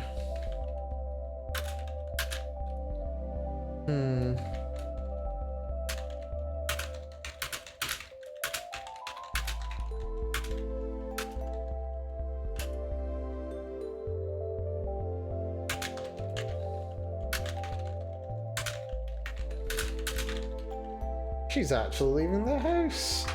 That deserves an exclamation point for sarcasm. There we go. So yeah, we need to mention that Jillian isn't going to be back until late today. She's actually in the house. Sarcastic. Yeah, she works from home, but she's going to actually leave the house today. Good for her. Proud of you. Hmm.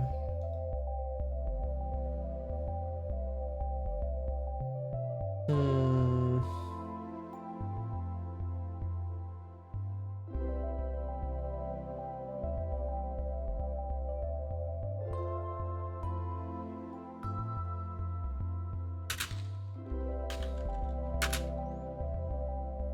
Hmm.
It eventually settled into her mind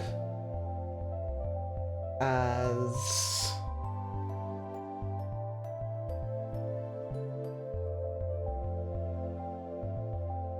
hmm.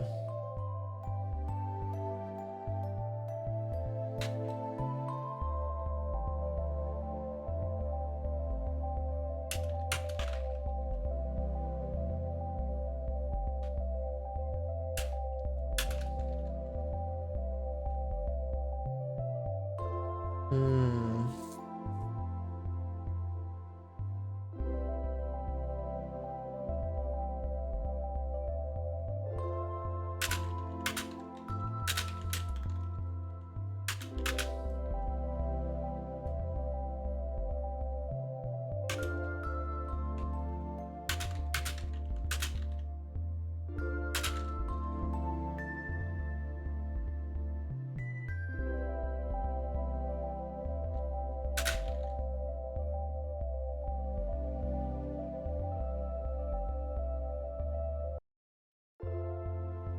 Hmm.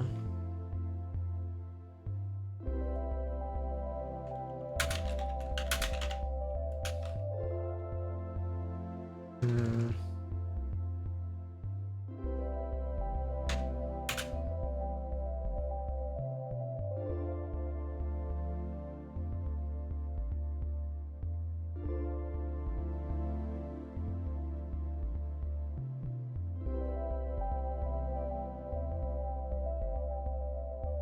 How to express this thought? The way to describe this that comes to mind is that it's like pulling a thread in a tapestry. Like once you start pulling, it just falls out and the whole thing unravels. Now that she's found that loose piece of thread, she wants to pull on it and see how things shake out. With Jillian's support, Clementine is deciding to be proactive rather than running away as she was basically through the entirety of chapter 1 and before. This is her deciding to be proactive about it.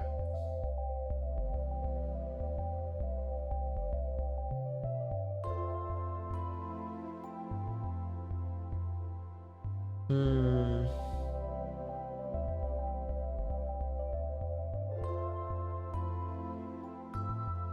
So where does this go?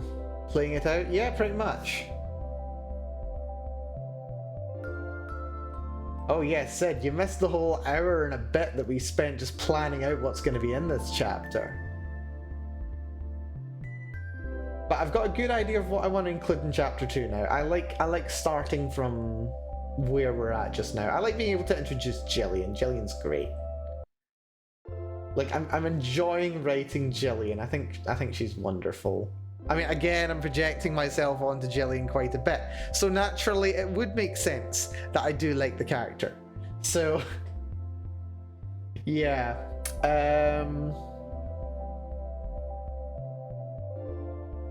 I'm enjoying writing her though. She's got a fun sense of humor, a fun personality. I like her. Yes, I was sleeping though, so who knows if I win or not. You did miss out on an hour of me just chuntering about this story, basically. Which may be a win or a loss, because I'm continuing to do so anyway. But you missed me having no idea, and going from no idea to having an idea, so, you know. Also, we've managed 500 words in 1 hour, which is not too bad. For me, anyway. I mean, it's slow.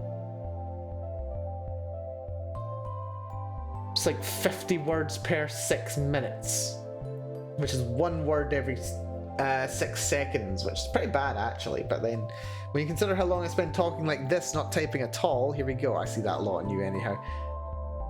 I'm not sure whether to feel insulted or flattered, Sid, the way that you say that. I'm not sure. I don't know how to take it. On one hand, screw you for saying that I get myself into these situations very frequently. On the other hand, the fact that I managed to get myself out of this situation repeatedly, I think is a point in my favor. So, at once, screw you and thank you. The thought eventually made space and settled into her mind. There we go.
Flat salted?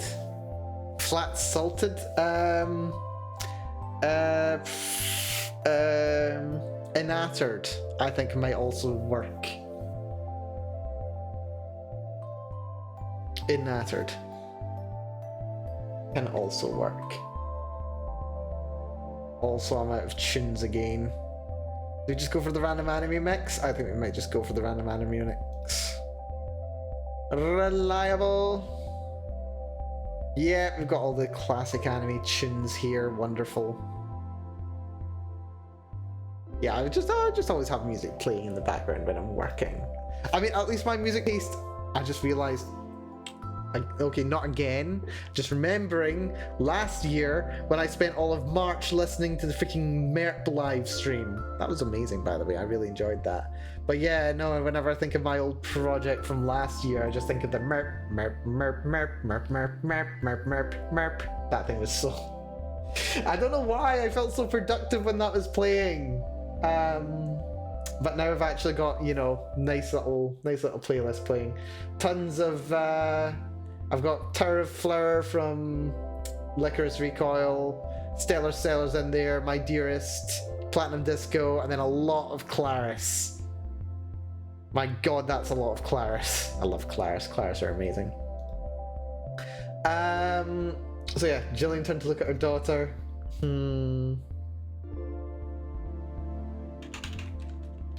Clementine.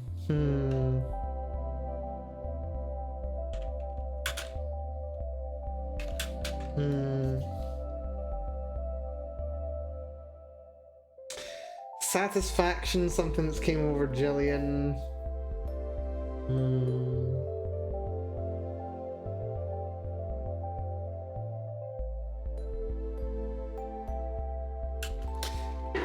How mysterious do I want Jillian to be? I think in this situation, Jillian has a sense of what's going on even without knowing the particulars. Jillian is encouraging Clementine to navigate this difficult situation that she's in on her own terms. I think Jillian's almost like holding herself back from getting really involved, mostly because she knows that she would be like probably too overbearing in this regard. And Clementine needs to be able to navigate it on her own to an extent. I used to be the most productive writing term papers listening to Tibetan money chant. Oh, monkey chant. Ooh, that sounds quite interesting. Nah, what I need on the background is Yuri music. I even listen to it in work sometime. If I've got a freaking Tower Flare playing, I could just like leave it on loop. I've done it for like a year already. Just like leave it on loop and just enjoy it. It's wonderful. Really good ending theme tune. How mysterious do I want Jillian to be here? Because Clementine knows that her family's there for her. She still doesn't have good self-esteem. But she knows her parents are there for her. She knows her family's there for her. They're not going to impose themselves on her. She knows they're there if and when she needs them. And they don't want to impose themselves unnecessarily. Certainly Jillian doesn't. Honestly, I think Heather's a bit more likely to impose herself somewhat. That's kind of like a personality thing. She's like quite brash like that, whereas Jillian gets excited is Jillian's thing. I think.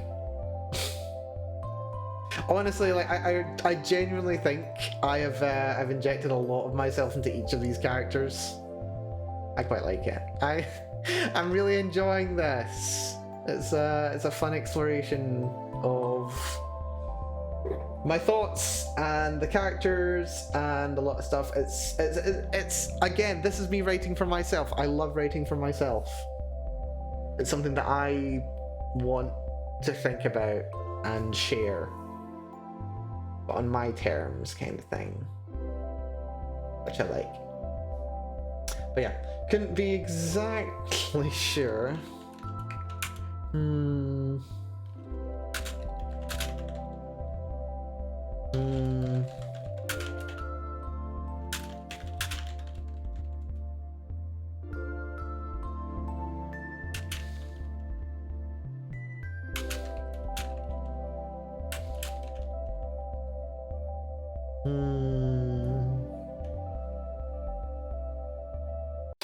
Did we say approval before?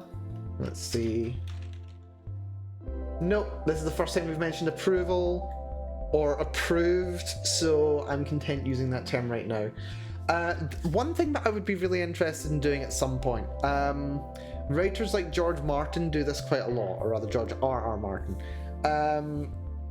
where they use particular phrases and ways of describing characters quite reliably. I feel like I tried to do aspects of that in chapter 1. Like certain imagery or things like that. And I would like to like try and lace that through this story as well. I've done it a little bit, mostly with regard to Brianna. Like, especially referencing her eyes, for example.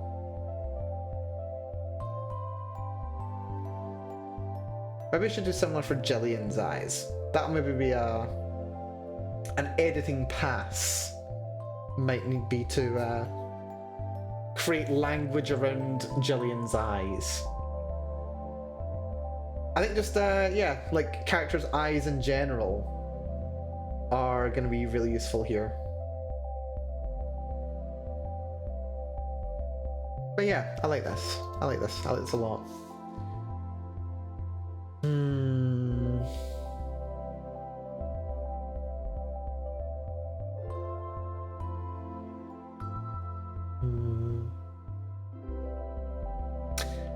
How would Jillian deflate this moment? Because, like, if this were Jillian, well, this is Jillian. If this were me, and I were in Jillian's shoes, I'd be like very excited, approving, proud of the step that Clementine's taken here.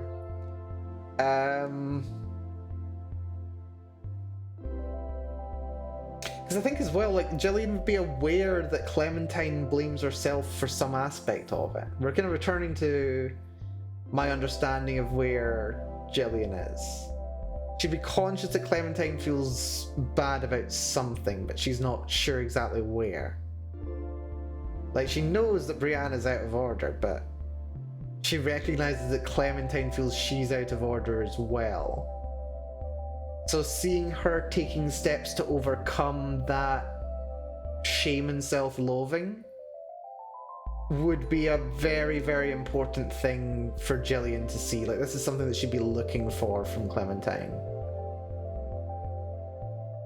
And she'd be happy and excited to see that. Well, mostly happy for that.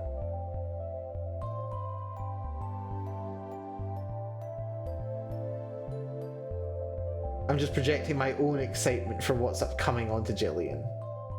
Let's not do it too much. I've done that before, actually, where I've written like the mother of a character in, yes, a Yuri story, who I basically, God, just remembering it, I wrote them more or less as the vessel to get the characters to the place the narrative needed them to get to, kind of thing, which was very, I don't know, critiquing it now, this is like something that I wrote like, God, more than 10 years ago. It's something that it took agency away from the main characters, kind of thing. It was like the characters were, not to say innocent, but it was like they didn't have any, they had some agency in the situation, they didn't have a lot of agency in this situation. Or rather, I should say that they were passive in the situation rather than proactive. They were like reacting to the situation as it unfolded around them. Which is like an early writing mistake on my part. I still enjoy that I did it, it's just that it's not done the way that I would like to do it. So is this kind of like my response or evolution to that? Having Jillian be a lot more hands-off and facilitative rather than driving the advances, maybe. Nostalgia. Oh, too much. Oh dear. Dear. Well.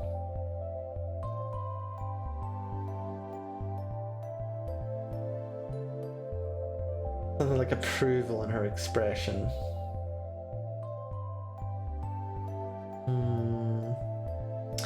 How would Jillian deflate or not deflate, deflect this moment, kind of thing? Because she doesn't want to make a big deal of it right now. She wants Clementine to work through it on her own with support that's there. But she also wants to, you know, be happy too. So her sense of humor is wry, very wry sense of humor. So, just feeling a little more confident with your stellar test results. Slightly sarcastic, very wry, almost I've still not quite figured out laconic humor. I would like to, though.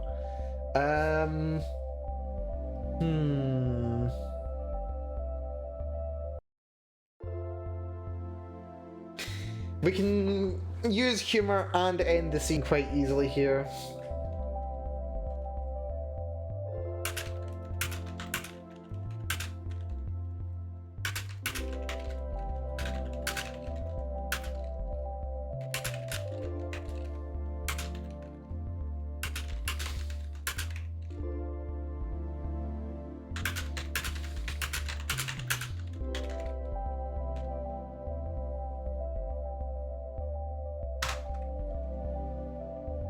Well, if you're hoping to catch her before this morning's lecture, you might have to run for the train.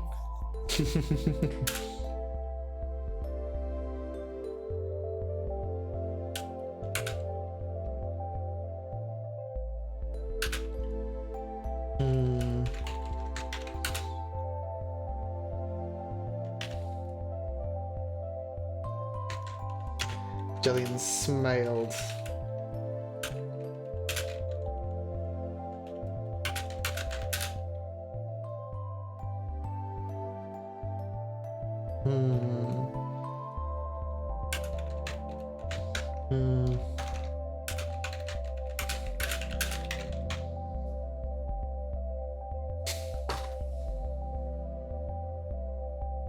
There we go.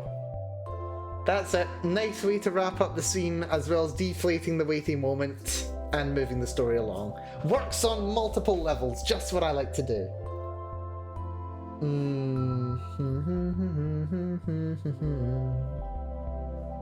I love writing. I really do. I don't know why I don't write more. I genuinely love it. I'm tearing up a little bit here. Just a little bit. Nostalgic tunes, nostalgic thoughts about old writing, which tie somewhat into the nostalgic tunes, and just enjoying writing as well. I should write more. I'm going to write more. Probably time or lack thereof. I mean, that is a factor, to be fair, but like somehow I was able to keep writing, like, even though rather busy with exams. Or rather, it might have been because I was busy with exams, for all I remember. But yeah, I need to write more. I should just write more. I should take more time to do it. I'm enjoying it. Well, if you're hoping to catch her before this morning's lecture, before this morning's lecture, you might have to run for the train. Realizing just how long she must have spent lost in thought.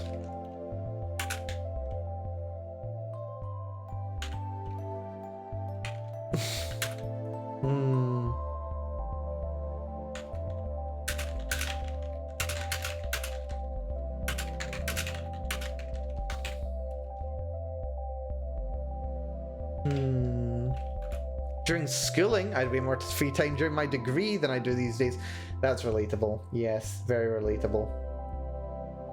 And yet somehow I'm still able to stream on top of it. I'm just a glutton for punishment, it seems. What can I say?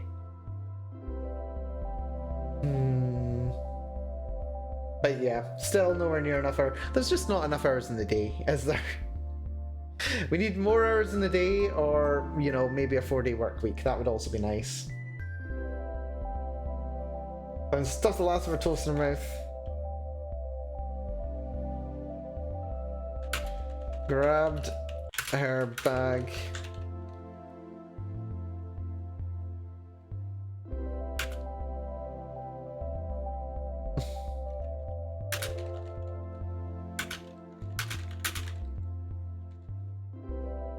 And rushed for the door.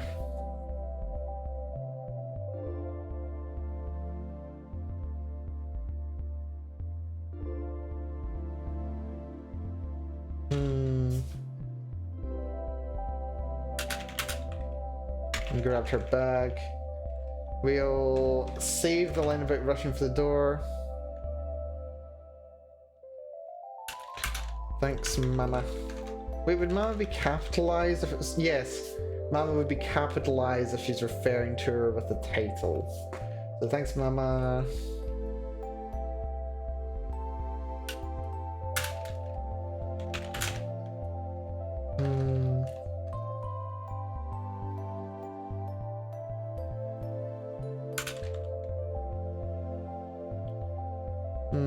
Do we get a love you? Do we do a love you? Is this a love you kind of moment?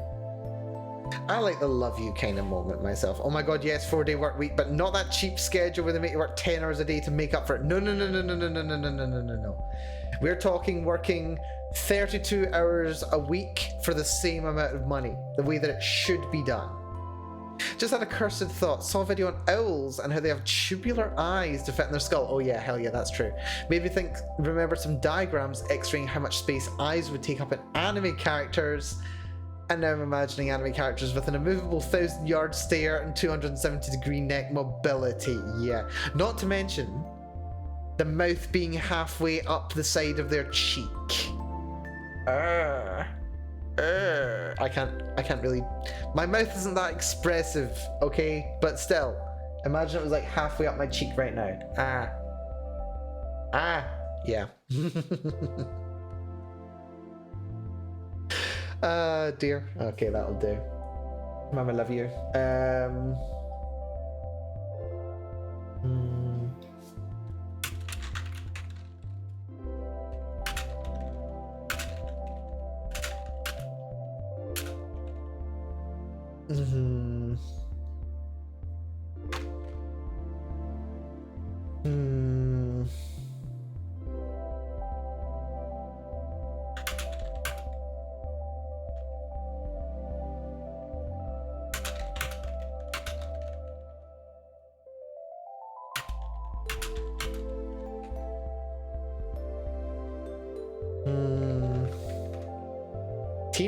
Tima's not correct.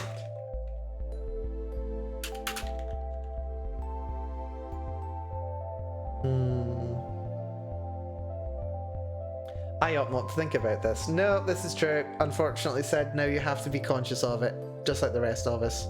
Hey, at least look at my eyes. My eyes are open as wide as they can go. Okay, maybe not as wide as they can go. Wait.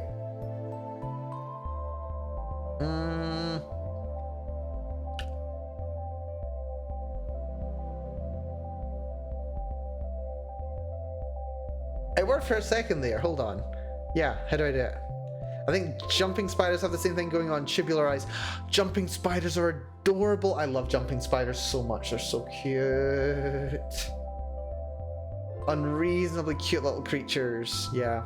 But no, my eyes take up a relatively small amount of my head. I mean, I think honestly, as far as my eyes go, with my head size, I think I have like baby animal syndrome. Like my eyes are maybe like slightly too large for my head. Just slightly too large for my head. You want me to stare into your eyes? Yes. For science. But yeah.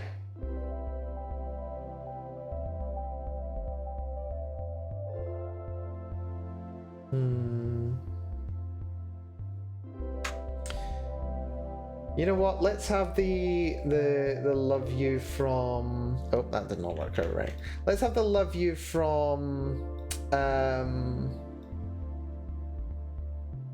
Jillian first. And then Clementine's can say love you too. So that's Jillian saying it unprompted and Clementine reciprocating, which is lovely. I would never visit that person's house ever again. Wait, what? I was visiting a TRPG at a friend's place recently. He got himself a zebra jumping spider and a black widow. Adorable. Did you know that black widows themselves, their venom is actually not actually that bad for humans? Like, their venom itself, not really a big deal. The biggest issue when it comes to black widows, I believe, is actually like bacteria and or fungus that like lives on or inside their fangs. If I'm not incorrect. I may be incorrect. But it's that usually leads to particularly dangerous complications with Black Widow bites. That's my understanding. I may be incorrect. Someone who knows more about spiders should definitely correct me. If you're in the vicinity of a Black Widow, definitely Google search it.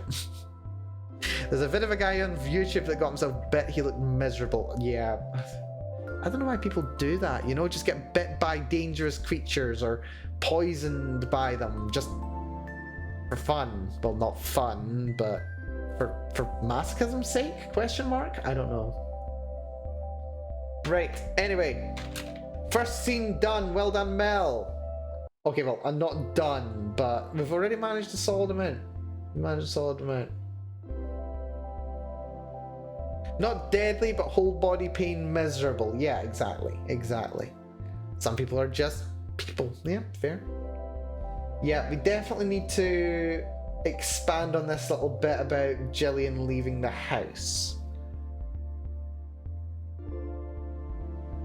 But I'm happy to leave things as they are for now. This has been a really good amount of work done today, just like establishing what's happening with this scene. We've got another half hour before I want to wrap things up. We've done this, introduced Jillian, well, not quite immediately. We've also not mentioned Heather, so we may need to come back to it. That'll probably get covered earlier. We've done the shift in Clementine's mood. We've confirmed that she's alright. Asks if she's able to do anything about it. Clementine resolves to try approaching Brianna, which has all been achieved within scene 1, as well as establishing that Clementine is respected and loved and supported and being encouraged to overcome her issues. And they're conscious of them as well, which is just nice. Nice little supportive family thing going on, which is nice. Next scene. Next scene! Hell yeah. Don't even think the guy was Australian. I can understand wanting to handle spiders, but I'll be damn sure to avoid any that are potentially deadly. Yeah. Can't understand not liking spiders. I mean, I think it's natural for people to not like spiders. What happened with me, I did used to not like spiders. I remember when I was in high school, I was in like second year, I was in a music classroom. And my school was like right next to a big forest. And it was quite common that like spiders from the forest would like crawl in on first floor classrooms, especially in the annex that had the like music rooms in it. So there was like this big spider that kind of crawled in, and it was like crawling along the floor in the classroom, and everyone was screaming and going, ah, kill it, kill it, kill it. And I was like, no, don't kill it. And like, I really didn't like spiders at the time. Did not like spiders. But I basically picked up the spider in my bare hands, walked out the doors with it, and then like let it down in the grass. And I don't remember what anyone else like did or said about it. They were just like, ew, you were holding a spider? Gross. Like, don't let Mel touch you with her hands. Or something like that. I don't remember anything specific. I just remember going out of my way to overcome the fear of spiders, pick up one and like let it loose, which was nice. Spent 13 years dodging hand-sized spiders. No thank you ever again. Fair. But like, I was still scared of spiders after that. Like, I still didn't like them. I just did that one because, you know, otherwise it would have just gotten squished, which is sad. And then I think it must have been like 4th or 5th year or something. I remember going out of my way to go to the library one day, and I did a big Google search on spider anatomy. Because I think I was thinking about writing a story even back then, actually. I must have been the size of tuppence. Yeah, I remember something about writing a story about it, but I forget exactly how it was going to go. It was a very long time ago. And then just like learning about spider anatomy made them a lot less scary. Because it wasn't just like this, you know, big, hairy, many-legged, many-eyed creature. It was like, no. There's stuff going on here. Like, they've got these like openings in the underside of their body that they breathe through, like passive breathing. Like, they don't have to expand and contract their abdomens. It's just regular airflow and like balancing of concentrations of oxygen, which basically controls the size to which insects and arachnids can grow, which is really cool. And like learning about that made spiders even less scary to me, and now I can have them like landing on my hands or crawling on me, and I don't really mind too much. It's nice. Though I still do prefer not to touch them if I can avoid it. I fear I'd not be a good father to a tarantula, but I had chances to handle them. They're also light and really chill. Light is a surprise. They look pretty chunky. Book lungs. That is a very cool feature. Oh, yeah. Huge surface area. And just passive breathing. It's so cool. Yeah. Very cool. Spiders are awesome. They're really, really cool. I prefer seeing spiders in my place so that they can deal with any other critters that are crawling around. Spiders are friend. Although I will put a spider out if it's like in my bathroom, because I do not want them to, you know, fall in the drain or watch me in the shower. This entire conversation is giving me chills. Sorry, said. Okay, we'll stop talking about spiders now. Speaking of, best waifu in Dark Souls, Quelaag. No.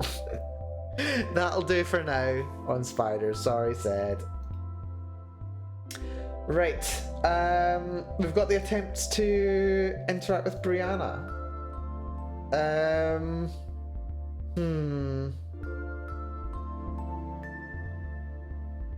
I can understand stories I heard about from Australia finding huntsman spider in your personal space. Yeah, especially in your shoes. You gotta check your shoes. That's fine, you can talk about what you're like. Okay, cool. Sid's just checking out right now. Sorry, Bard. You can't sleep? No, Bard, that's a shame. Sorry to hear it. At the very least, we have been able to make a little bit of progress on this side. Hopefully I've not been...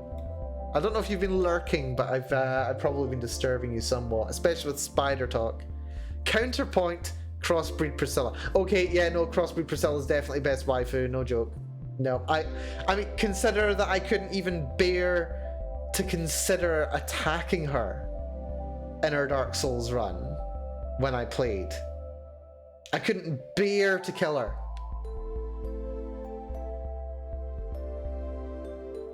Might as well pass out right now. Oh, Bard. Now, just relax as best you need to, Bard. Also, thank you for the hydrate. Like I said, 13 years of mostly huntsman spiders on my bedroom walls, doorway arches, etc, etc, etc. Yeah, sounds about right. 24-hour record in 2 hours, let's go. Wait. That's a shame, Bard. No, seriously, Bard, just rest. Don't stress about trying to sleep. Just... Okay, I don't know if you've got stuff to do tomorrow, or later today, or whatever. If you don't make any plans. I'd say don't make any plans if you can avoid it. Just do something that is pleasant. Never had any plans? Okay, perfect then. What you should do, just relax. Just do something that is good for you. If you're tired, just watch something that you enjoy, relax to something you enjoy, play some music, play some games if you want. Don't do anything like overly stimulating, but if you're not going to rest anyway, don't worry too much about it. And just relax. Like, don't relax in bed if you don't have to. Like, relax in your desk chair or in your living room or wherever's comfortable for you. Even sit on the floor if you must. Just chill out. Just relax. You'll be tired, but you won't be ready to sleep just yet. And at some point you will feel like you're ready to sleep. You're ready to just completely pass out. And then you go to bed. Then you go to bed when you're so tired you can go to sleep immediately. Give that a shot. Also, frog mallet. That sounds like... This is like a weapon used by Chirina.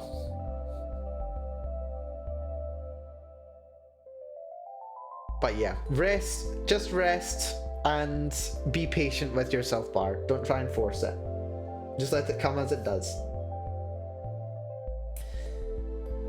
Right. Clementine. I think we don't have to have her on her way into work today, or rather into university today. I think she can just get there, and then we can just have like, excuse me, almost like a montage of her like trying to interact with Brianna, is what I'm thinking. Frog-based slamming brutal death metal band. Amazing. That sounds very fun, actually. What's the frog-based part? What makes it frog-based? I have to ask. Wait, are you telling me that the bassist is a frog? Man, that'd be really cool. Bassist frog bass. Or do they just like incorporate like croaks and chirps into their music? There's a song called Bullfrog Beatdown. Amazing. Or are they just like song-wise and lyric-wise froggy? I wonder. Right.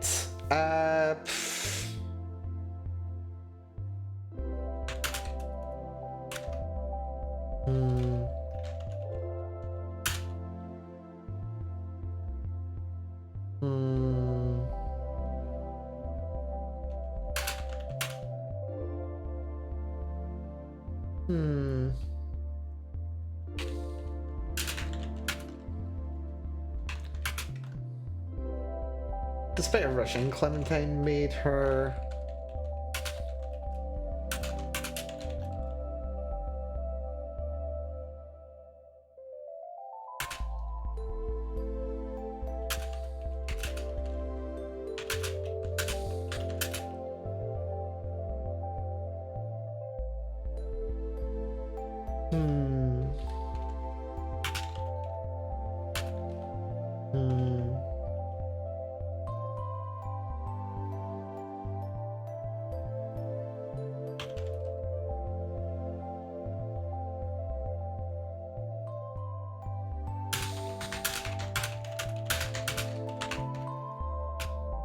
Lovely, lovely. Oh yeah, some pig squeal style croaks. Interesting. We have a rule of thumb that whatever insect comes into the house dies. When things go in but don't come out, they tend to stop coming in. That certainly works with ants. Don't know how well it works with spiders. They're a lot more solitary. We used to spray poison around window frames and doorways to discourage bugs and spiders. Now we have cats. Cats very helpful in that regard. Ooh, something slightly anecdotal that I'm aware of. Apparently, spiders don't like the smell of chestnuts. So if you place like chestnuts around like the entrances to like windows and doors, they kind of like notice the chestnuts are there and go, ew, no thank you. If you don't have those, then you might be able to get away with using like nail polish remover, because it's kind of derived from chestnuts in some ways as well. Teak is also spider repellent. Ooh, that's interesting. Very interesting. Yeah, double check what I'm saying, by the way. Don't just take everything I say as gospel. I am not an authority on spider repellents. Unless it's in Lord of the Rings. But then, you know, good luck getting the light of the two trees via starlight and then bottled into a glass vial. You know, that might be a little bit harder to get your hands on than some chestnuts. But you never do know. The spiders here are nowhere near huntsman size. Yeah, hopefully not.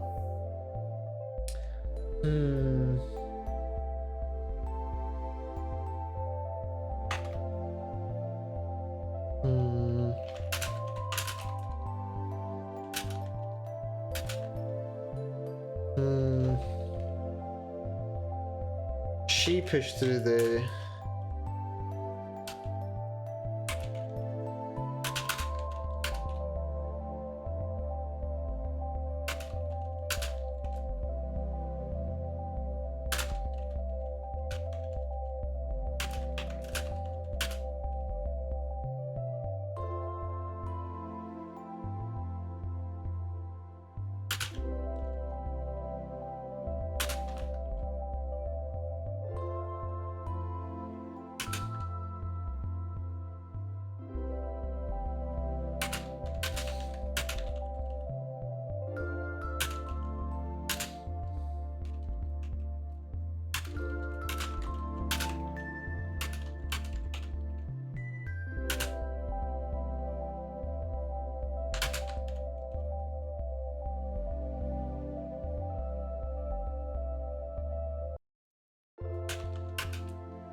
We'll see.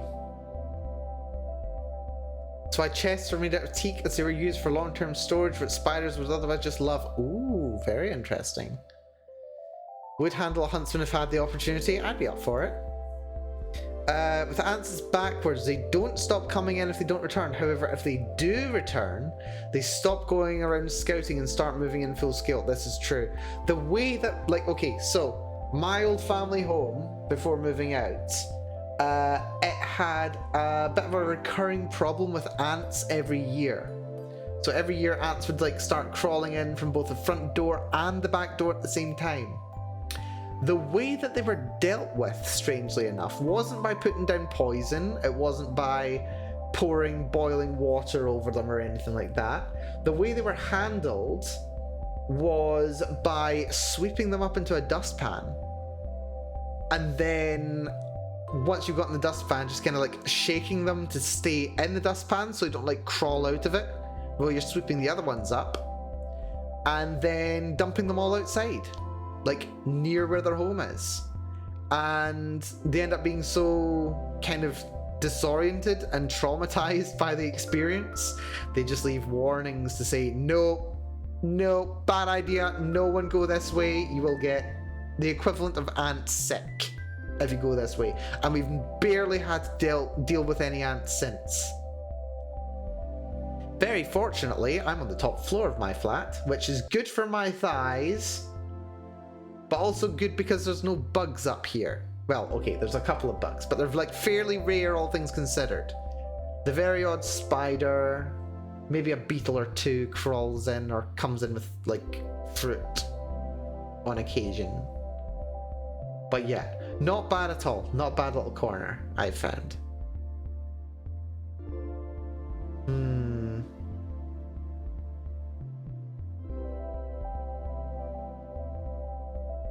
Would be hard not to get bit if it get under my clothes, yeah. Gotta be careful with that. But then if they go under on their own accord and you don't disturb them too much, they would be less likely to bite you. Just getting them out that's the trick, isn't it? Anyway, where was I? Brianna was seated at the back of the hall. Bum bum bum. But what's Brianna doing?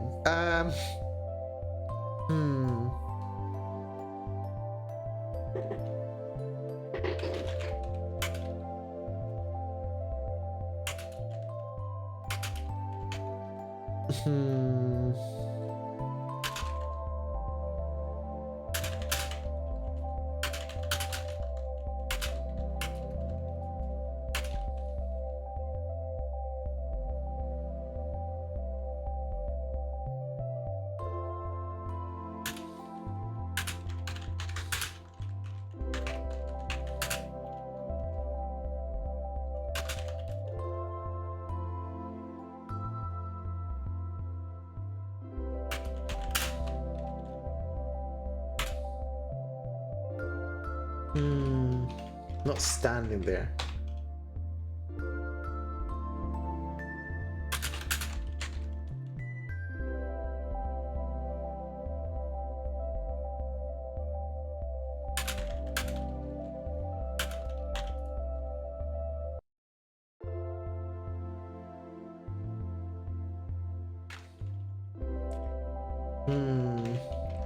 She put her phone away.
I have a feeling once it finds a cozy dark spot, I wouldn't want to leave.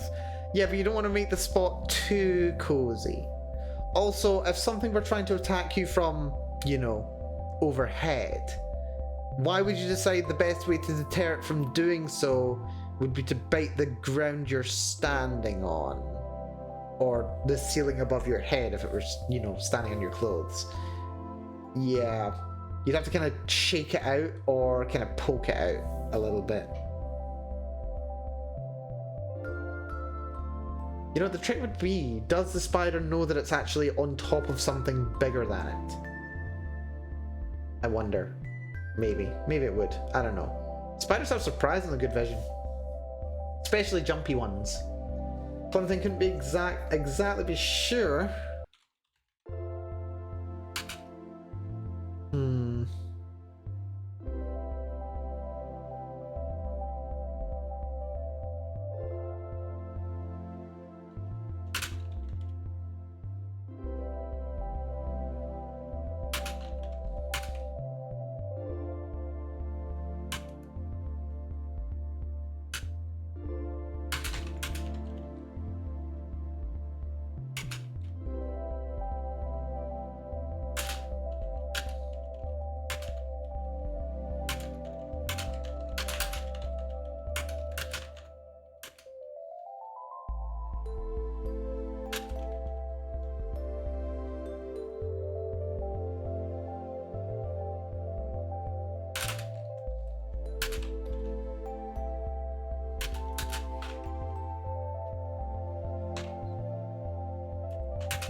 Well, all hypotheticals would have to meet one first. Very fair. Very fair. Okay, we've got another 10 minutes. Can I write another 200 words? Probably unlikely, but even so, I'm still very happy with what we achieved today. Let's keep going, and we'll see what I can do. So yeah, this is sign number 1. Brianna's there. Brianna looks up and sees Clementine, puts her phone away, kicks her boots up on the decks, leans back in her seat, and closes her eyes. She's pretending to be asleep, so she doesn't have to look at Clementine right now. But yes. What's the occasional click? Loose spacebar? Yeah, I have clacky clacky. Clacky clacky mode, yes. So yeah, if there's a particularly loud click, that with the spacebar. Yeah, I'm typing just now and you can't hear it. Yeah, the noise filters maybe a little bit aggressive. Maybe I should do we want the clacky clacky? Because like when I'm doing typing streams, because I'm usually because I usually get distracted by what I'm doing, I go silent for a while. So actually hearing some clacky clacky can be quite nice. Or at least I'm given to understand that it can be quite nice. Little ASMR effect. That's the intention at the very least. So yeah, I could if people prefer, I could increase the noise gate so it's not quite as responsive. Or I can keep it. Don't care about the click? Right, I'm going to reduce the noise gate a little bit then. Just a wee 5 decibels, we'll see what we can do with it. Here we go. Oh yeah, it can more reliably pick up my clickies now, that's lovely. Of course, it will also pick up more seat squeaks. Which is also nice. So apologies for that. We'll see how it goes. Let's see. Something couldn't be exactly sure whether Brianna was trying to catch up and sleep, but she didn't exactly feel like a repeat of the next day. Rather than sit directly in front of her again. She picked a desk closer to the front of the lecture hall and unpacked her supplies for the class. Lovely.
Not quite. Jogging down the tiered steps, she brushed right past Clementine and was first to leave the hall.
Oh.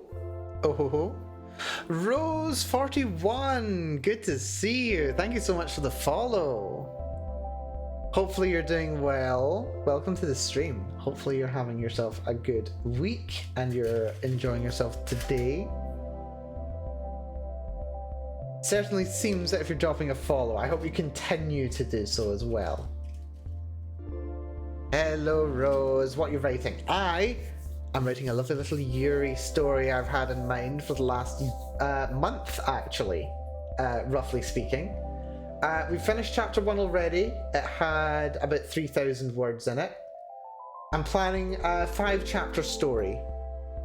We are currently approaching a third of the way through chapter 2, and I'm very much enjoying it. It's been very fun to write so far. So yeah, kind of Yuri lesbian relationship kind of thing. There's also some drama, some angst, some lovely character growth, or at least what I'm hoping to inject in there. It's a lot of fun. I'm having lots of fun with it. Hopefully you're doing good yourself. Yes, ooh, it's very fun. It's very fun. I've spent probably more time talking about it than actually writing it, which has been very good. Very good. Somewhat of a Yuri aficionado yourself there, Rose? Or wait, would it be Rosie? But yeah, wonder if you are yourself. Let's see, Clementine made a half-hearted effort to follow after.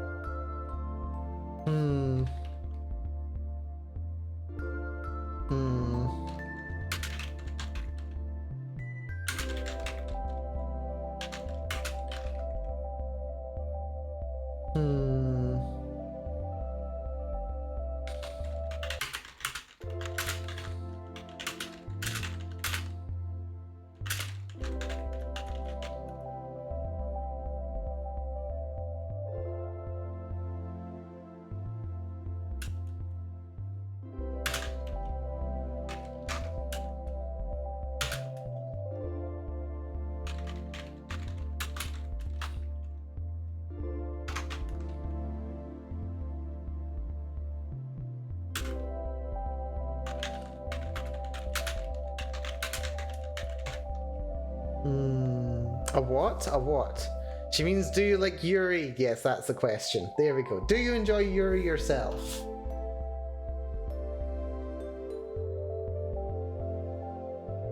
I enjoy Yuri a perfectly healthy and normal amount. This is well known. I would brook no issue on this.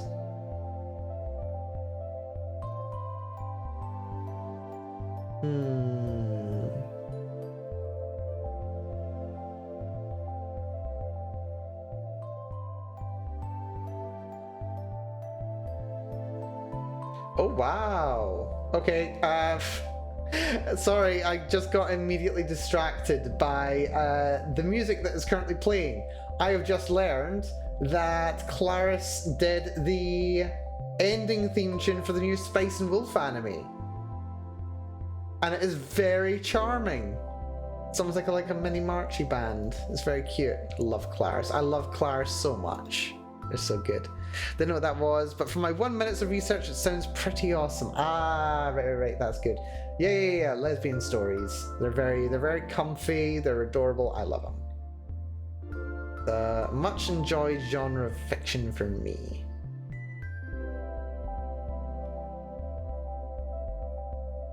And I enjoy a very normal amount.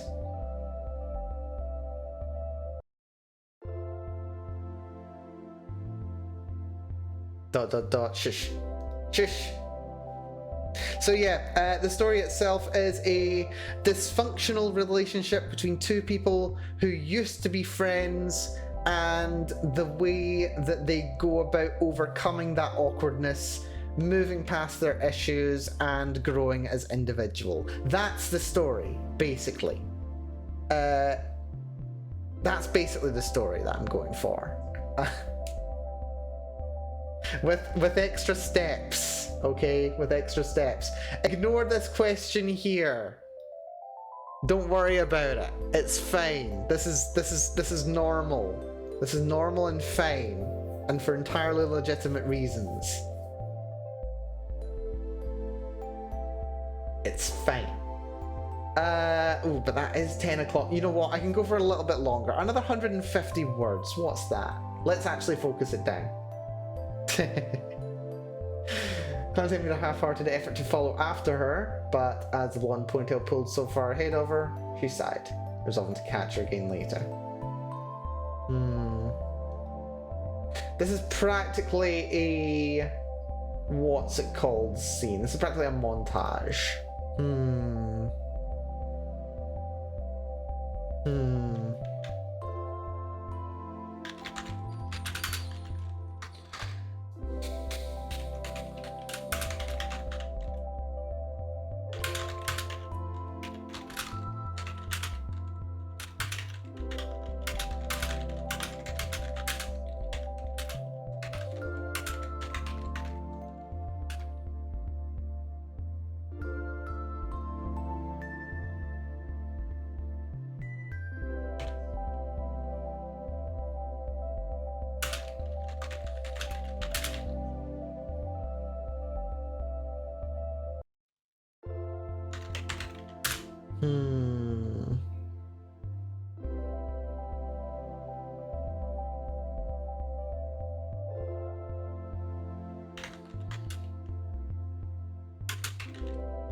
Currently, what's her name? Or rather, what's her role? We've got our... edgy, aggressive girl, Brianna, is currently doing her best to completely avoid our typically more kind of passive protagonist, Clementine, as best she can.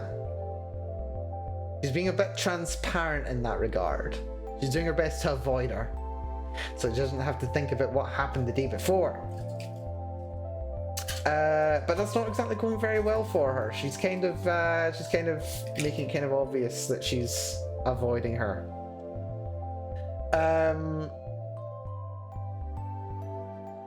So yeah, we're currently playing that through, and we'll see how Clementine manages to catch her, basically.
That's fine, we can keep that going. Invariably she'd be the worst one to leave or exit by a different door than the one Clementine was marking. She's really being antisocial here, but you know, that's Brianna, basically, at this point.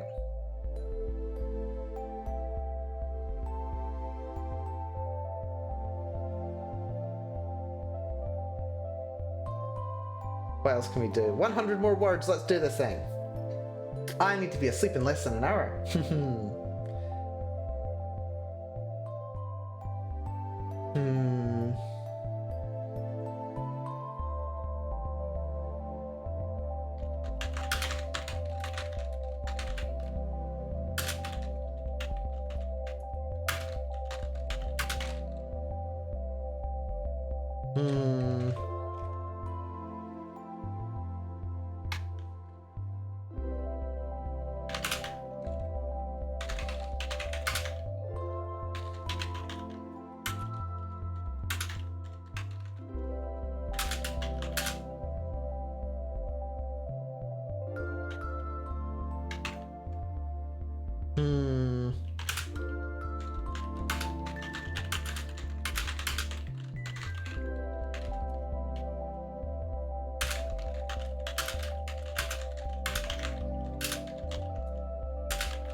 And then after lunchtime, however...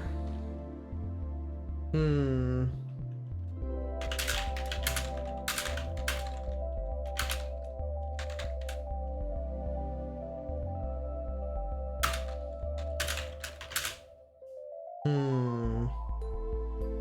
I'm not quite sure about my tone writing this chapter. It feels very different than the last chapter. Last chapter, my language was quite dark, honestly. Well, not dark, it was like rather heavy. It was like ominous, it was weighed down by what was happening and what was going to happen. There was a lot of tension in the writing. But in this one, the tension's kind of changed. It's no longer dread. It's changed to almost anticipation or frustration. Which I'm not... it's very different than the first chapter. I mean, it should be different from the first chapter. Maybe I can work this in thematically somehow. But yeah, this is definitely going to need an editing pass for the whole story. But that's fine, it's something to get later. I do think the first chapter was probably better written than this one. This feels a lot lighter, a lot less intense than the previous one. But then, you know, it is meant to represent a corner being turned. So that's a good thing on the whole. Maybe we just roll with it. I mean, like, we're gonna roll with it anyway, because I ain't rewriting it tonight. No chance.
Just enjoying the theme tune that I've got in the background. Hitorigoto by Claris. It's adorable. I freaking love the energy. I love Claris in general, just one of my favorite Japanese acts. It's so nice.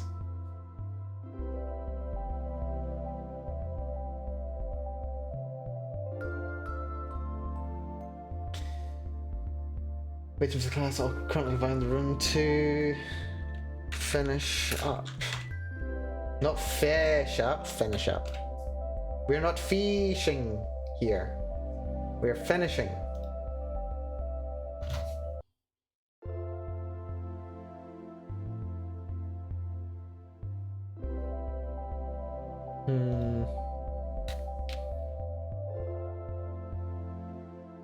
Fish, indeed, fish.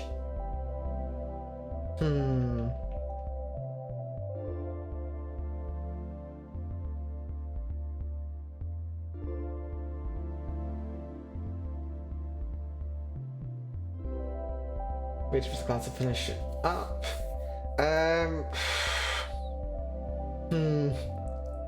What's the expression? There's this expression. Wait, where does this come from? Hold on. I know we're like 30 words away from my word target for the evening, but I need to do some last minute research.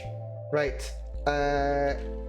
Screw your courage to the sticking post. Where does this come from? Screw your courage to the sticking post. Ah, it's Macbeth! I knew it was Macbeth. Macbeth, if we should fail, we fail. But screw your courage to the sticking place, and we'll not fail.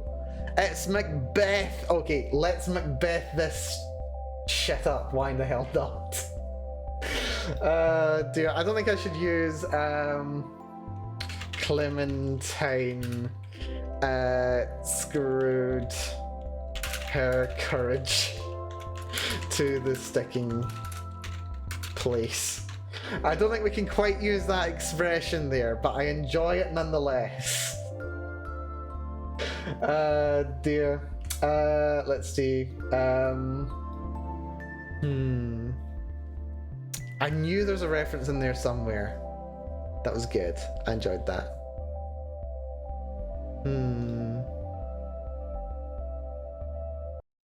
Let's see. Okay, so Clementine.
Just shy. Maybe another paragraph. Come on. We can do one more paragraph and then we're gonna call it. Probably.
Do we stop here? I think it's cruel to stop here, honestly. A little more, just a little more. What is this, one more turn? What is this, one more turn? Am I doing one more turn? One more paragraph. What's one more paragraph? Brianna idly noted her coming up slightly behind her before doing a double take. She struck a relaxed pose, but her eyes were wide and wary. Yeah, this needs reworking, I think. I think this is the fourth time you've stopped. Yeah, I know. She struck a relaxed pose, but her eyes were wide and wary. I think we've got to go to dialogue now.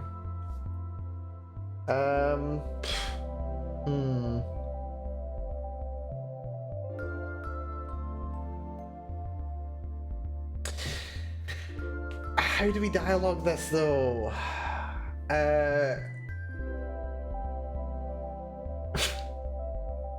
The immature urge to put in a JoJo reference here. Oh, you're approaching me, Clementine. I can't be Yuri with you unless I get close to you. Oh dear, no, let's not do that. Let's not do that.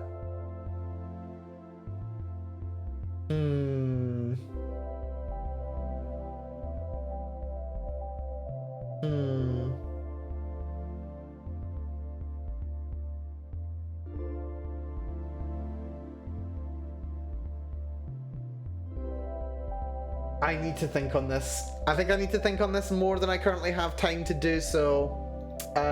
If I go for too much longer, I'm never going to sleep. And I need to sleep for tomorrow. Tomorrow's going to be a busy day for me. So yeah, I think we're going to call things here. But not a bad effort for today, actually. So between... Yeah, this is actually really good. Between the outline for Chapter 2 and what I've written for Chapter 2 so far, we have actually done over 1,500 words. So I'm happy to take that. I think that's actually a really good amount of work. That is... Okay, it's not as much as I'd hoped I would have done, but 500 words per hour does seem to be around about what I typically expect. It's what I've come to expect from my work rate. And it's still faster than how much writing that I end up doing at work, so I'll take that too. Which is very nice. But yes, good progress today, I have to say. We've gotten roughly 1/3 of the way through Chapter 2 so far. And we've also got a good plan for what happens in Chapter 2. So we've broadly... Yeah, we've got a little bit more to go, maybe another 500 words or so in Part 2 of Chapter 2. Until... Yeah, we've just got a short exchange before going into the classroom. And then Clementine doing some thinking. Potentially doing some thinking. Maybe she'll do her thinking at the start of Part 3, I don't know. Probably at the end of Part 2. And then at the start of Part 3, Clementine calls out Brianna, gets a rise out of her. They have some banter, get interrupted, then resolve to continue somewhere more private. That's going to be the end of Chapter 2. And then we go into Chapter 3, which I have notes on just here. So, Chapter 3 is the encounter in Clementine's bedroom. Chapter 4 is the aftermath of the bedroom encounter. So, another day passes or so, maybe a couple of days. And then Chapter 5 is rebuilding everything. And resolving the situation and getting our Stage 1 happy end for this short story. So yeah, good progress being made, if I may say myself. I'm really enjoying this. Like, I wish it's easy to say, but I wish I could dedicate more time to it. Maybe I will. Maybe I will just dedicate more time to writing again. We'll see. We'll see what I feel like. I need to make some more time out of my own day to do some more writing. That'd be very nice. But yeah, no, I'm very happy with the progress we've made today. We've also got to introduce Jillian today as well. We introduced Jillian. We've just got a little bit of a note more for Jillian, but she's great. I like the way that she's came across. She's exactly what I'd want for the role that she's playing and for what Clementine needs, to be quite honest. It allows she's supporting Clementine while still allowing Clementine to lead the narrative, which is important for me and important for this story. So I'm very happy with it. So yes, with that all having been said, thank you all so much, everyone, for coming along today. I really do appreciate it. Whether you've been here from the start or you came along partway through. Special thanks to Rosie for the follow. Really do appreciate it. Hopefully you're doing good. Hopefully you're enjoying yourself here. And hopefully you'll continue to in future. And to everyone else who's dropped by: Sid, Adaver, Rosie, Nucleos, Triangle, Bard of the Past, Valana, And there may be other people here as well, but everyone for coming along today, whether you've been here from the start, you came along partway through, or you've dropped in and out, I do appreciate it. Next stream should be on Saturday. We will be streaming some more Elden Ring. That's going to be starting at, oh, how do time zones work? 1 p.m. UTC plus 0. So 2 p.m. my time, but 1 p.m. UTC plus 0. So that's how that's going to work. Technically earlier than before. But yeah, no, that's going to be fun. But yeah, thank you so much, everyone, for coming along. I do appreciate it. But yeah, next stream is going to be more Elden Ring. We're going to be continuing through Stormville Castle because we just beat Margot. And yeah, we've got Godric the Grafted to take care of, among other things. And then we can get to Liurnia, which is going to be very fun. I'm thinking of maybe making Elden Ring more of a Saturdays only segment. But that's something we can consider and talk about a little bit closer to the time. So yeah, look forward to that, folks. We also play, for those newcomers that may be here, we've also been playing Stalker on Sundays. We do RPGs, we do like old style games, things that have been in my 2 playlists for a long time. Some visual novels, do some writing, do some programming as well, do some pixel art on a very rare occasion. I need to do some more pixel art.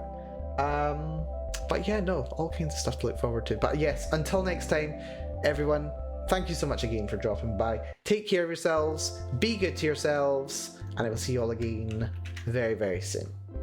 Bye bye, everyone. Bye bye bye bye. Bye bye.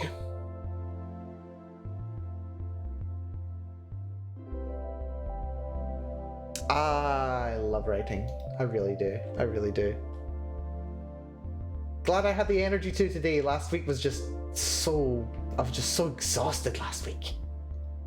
So exhausted. But better now, which is good. The question is, who have we got to read today? Anyone we've got to read today? Anyone readable? Let's see. We've got... Oh ho! You know what? It's been a bit. Let's raid Shu. It has been... I can't remember the last time I raided Shu. She's playing Skyrim, which is awesome. I need to play more Skyrim. I really do.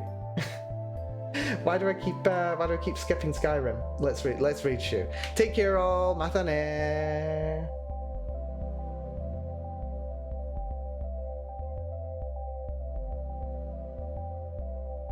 Oh wait, shoot, before we go, I remembered as well, Nucleos, you gifted a sub today as well. That's also hugely appreciated. Thank you so much. Almost didn't remember to. Thank you for that. Anyway, matane folks, take care, bye bye.